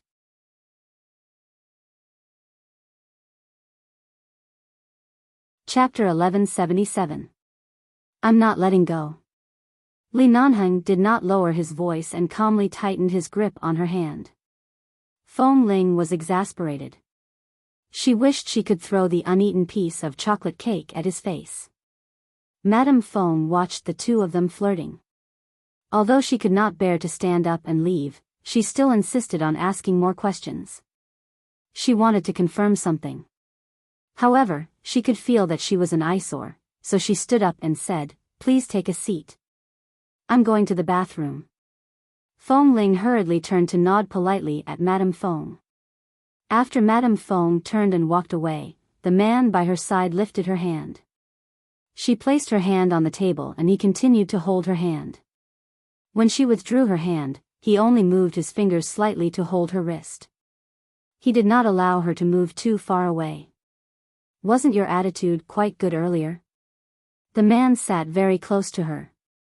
Even though he did not deliberately move his voice closer, when he spoke, it was as though his voice was right by her ear. Of course, Feng Ling wanted to maintain a good attitude and speak to him properly. However, the man's arrogant attitude in front of Madame Feng clearly showed that he did not place anyone else in his eyes. He was really too arrogant. So arrogant that her heart kept beating wildly. The man tugged her hand back and stubbornly placed it on his lap. He seemed to like the way she leaned against his chest and gently placed her hand on his lap. It was almost as though he was relying on her. "I thought that after returning from Cambodia, you had already thought of how to treat me well." In the end. Li Nanheng raised his brows slightly and glanced at her hand that was forcefully held on his lap. "Is this how you thought of treating our relationship after coming back and being busy for the past few days?" Feng Ling faltered and abruptly pulled her hand out from under his palm. She did not speak. Madame Feng naturally could not have really gone to the bathroom. After a while, she had yet to return. It was likely that she did not wish to leave early but did not wish to disturb the young people's love life. Thus, after a while, there were only the two of them at the table. In this moment of silence, Feng Ling sorted out her emotions and suddenly fell silent. There was a moment of silence. "What are you thinking about?" Li Nanheng did not touch her again but rubbed the empty coffee cup on the table with one hand. Feng Ling felt that this wasn't a suitable place to say such things. Furthermore, Mrs. Feng might come over at any time. But when the words were on the tip of his tongue, he saw the man sitting patiently by his side. Earlier, even though he clearly knew that the woman was Madame Feng, he had exposed their relationship without any hesitation. He did not even give him the slightest chance to retreat. After waiting for a while and seeing that Madame Feng still hadn't come out, the man's arm on the back of her chair had almost reached her shoulders. She suddenly turned her face and looked him in the eye. "Li Nanheng, let's find a time to go on a date." Li Nanheng had just received a glass of lemon water from a passing waiter. He had just taken a sip when he suddenly spat it out. He choked and coughed several times before turning his eyes back to her in disbelief. "What did you just say? Go on a date?" "I've thought about it. Since I can't avoid or escape, and I'm destined to be entangled with you like this, I might as well face up to your position in my heart." Feng Ling tried to make her voice sound calmer, and calmer. "It's been several years since we started entangling with each other in the base. It's time to put it on the table." Seeing that she wanted to face it calmly, Li Nanheng's lips curved into a faint smile. "So, by putting it on the table, do you mean that you're officially going to be my woman?" Feng Ling originally wanted to correct him and say that she was his girlfriend. However, the words choked in her throat. She felt that it wasn't far from the truth. It was just a difference of 2 words and 3 words. What was truly important was still this man. Thus, the topic of her words changed slightly and became, "Let's not talk about anything else first. Tell me the truth about what you did to me in the Cambodian camp that night." Li Nanheng's smile that was about to reach his ears suddenly faltered because of her attempt to get closer to him. Looking at her eyes, it was clear that she had already guessed something. He coughed, raised his hand into a fist, and put it to his mouth. He cleared his throat and continued to cough a few more times, but did not answer. What exactly did you do to me that night? What else could he do? After being raised by him for so many years, he could only look at her but not eat her. There were several times when he couldn't control his desire and almost pounced on her. In the end, either because she was young, or because of various emergencies, he was too busy to do anything to her. It wasn't easy for him to have sex, but because of the Cambodian incident, it was delayed for so long. In the middle, he was still as poor as a monk. Later, he finally held her in his arms and had a good sleep with her, but she happened to be on her period. Still, he could only look at her but not eat her. That night, he did go a little crazy. If it weren't for the last bit of rationality he might have done something as shameless as fighting a bloody battle. However, he made her tired for an entire night. Later, he secretly washed her uncomfortable hands with hot water for a long time. After making sure that they were clean, he finally let go of her. That night, he was so ruthless, but he was forced to the extreme by this little vixen and had no choice but to be ruthless. Based on what he did at that time, it was indeed not surprising that her hands would still have some lingering feelings the next day. Why don't we continue to talk about the date? Let's not talk about it. Didn't you just start the topic? Madame Fong came out of the bathroom. When she walked back, Fong Ling turned to look at her. She saw that although she was smiling, her eyes seemed to be a little red. She had cried in the washroom by herself. Why was she crying? She didn't seem to have shown much of her relationship with the Fong family. Even if Madame Fong had some guesses and suspicions, she shouldn't have been so sure. However, it was clear that she had cried. Although she had simply applied some powder under her eyes to hide the traces of her crying, even though the skin around her eyes was covered, her eyes were still red. It seemed like the only thing that could make an elderly woman happy, the only thing that could make her cry, were all related to Fong Ling. Fong Ling's views on family were very weak. Although she wanted to say something to Madame Fong, because she wasn't completely sure of her own identity, she chose to keep her mouth shut.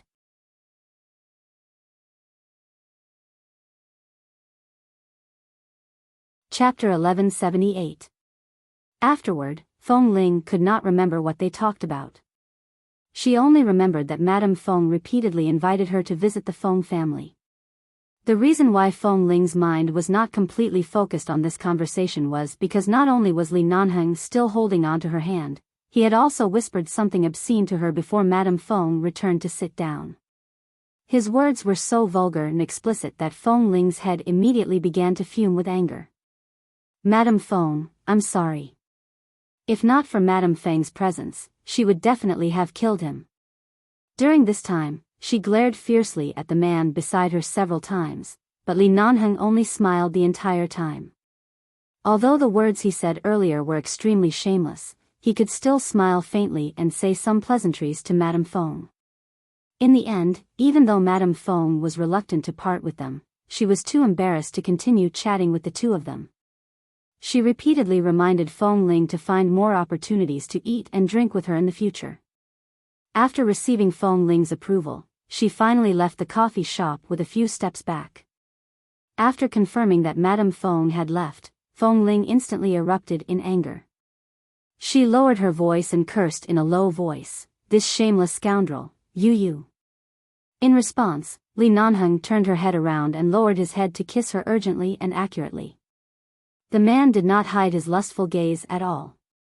It was as though if this wasn't a coffee shop and if there weren't waiters walking around in public, he would have directly stripped her on the spot. What did he say by her ear earlier? That night, you seduced me yourself. In the end, you were still on your period. In order to make me sleep with you, you would rather use your hands to help me. Your hands were so soft, and you kept holding on to me, refusing to let go. Your legs were wrapped around me. Tell me, could I have refused? The man kissed her lips and held her face to prevent her from moving away.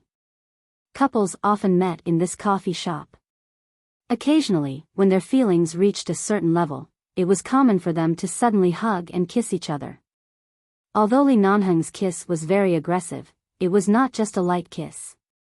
His kiss contained countless long-hidden desires. The heat and turbulence made Fong Ling wonder if she would be directly taken away by him and swallowed into his stomach. In order not to disturb them, the waiters who were passing by didn't even look in their direction. After being bitten by this bastard for a while, Fong Ling tried to push him away. However, she could not push him away, so she used her fingers to pinch his fingers. The man did not feel any pain. Instead, he held her hand tightly and pressed it against his waist. He then lowered his head and took a deep breath against her ear. His breath landed on the sensitive part of her neck and neck, causing her body to tremble violently. Lee Nanhung. Yes. Nanhung. Seeing that he was still leaning against her neck without moving, his breath tickling her neck, she raised her voice slightly. Yes. There are people here, don't. Before she could finish speaking, the man suddenly pulled her hand down and pressed it against his crotch. Even through his pants, the warmth of her palm could still be felt. At this moment, the man almost couldn't help but moan. Lee Nanhung didn't speak much, but the light in his eyes was somewhat crazy. Since that night in Cambodia, when this woman admitted that she liked him and told him everything in her heart, he couldn't describe his desire for her. However, after returning to Los Angeles, because Jean Wan and Mo Jingshan were in the hospital, 11 Base still had many things to deal with the American police, and Fong Ling had been staying in Jean Wan's ward for several days. At this moment, something that had been suppressed for a long time almost burst out at this moment. It was not an exaggeration to say that it was so hard that it hurt. Why was this a coffee shop? When he called earlier, he should have asked her to find a hotel room and wait for him instead of accompanying her to meet Madame Fong. Madame Fong would not hurt her. What was there for him to worry about? What kind of bullshit gentlemanly rule was that?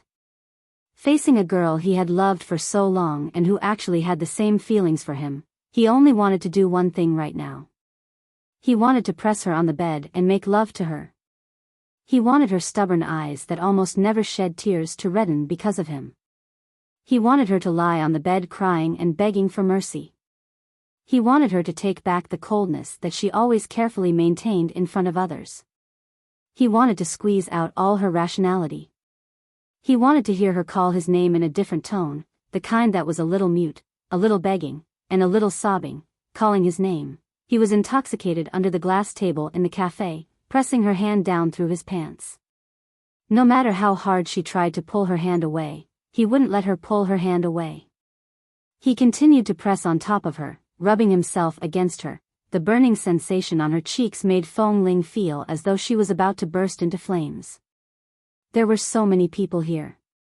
How dare he? Right now, the man could not care less about her embarrassment and shyness.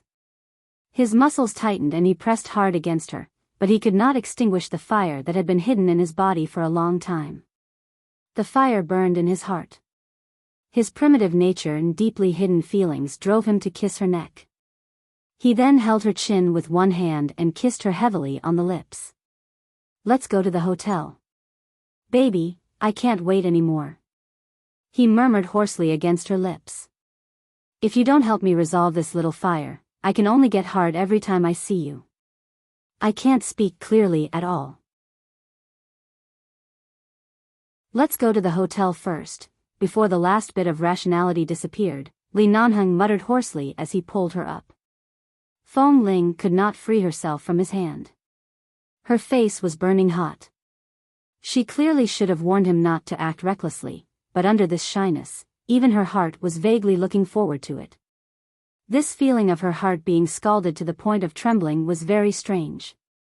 However, as soon as the man pulled her out of the coffee shop, the cell phone in his pocket suddenly rang. Fong Ling felt that the man's grip on her hand was very strong. Obviously, even if the sky collapsed, it could not stop him from wanting to go to the hotel immediately. The hospital and the business district were nearby, and it was still very far from his residence. There was no other choice but to go to the hotel. Fong Ling did not speak. In fact, when she was taken out of the coffee shop by the man, her brain had already stopped working. It was not until the phone in his pocket quieted down and rang again that she reminded him, "Is there something urgent? Answer the phone first." "What urgent thing? Is it more urgent than me?" The man was too lazy to take out his cell phone. "After all, we are in Los Angeles now. You are the boss of 11 Base. What if the military or the police have something urgent to say? Answer the phone first. It won't delay anything." You're tuning into the Romantic Tales YouTube channel. Don't forget to subscribe and join us on this journey to catch the most captivating stories.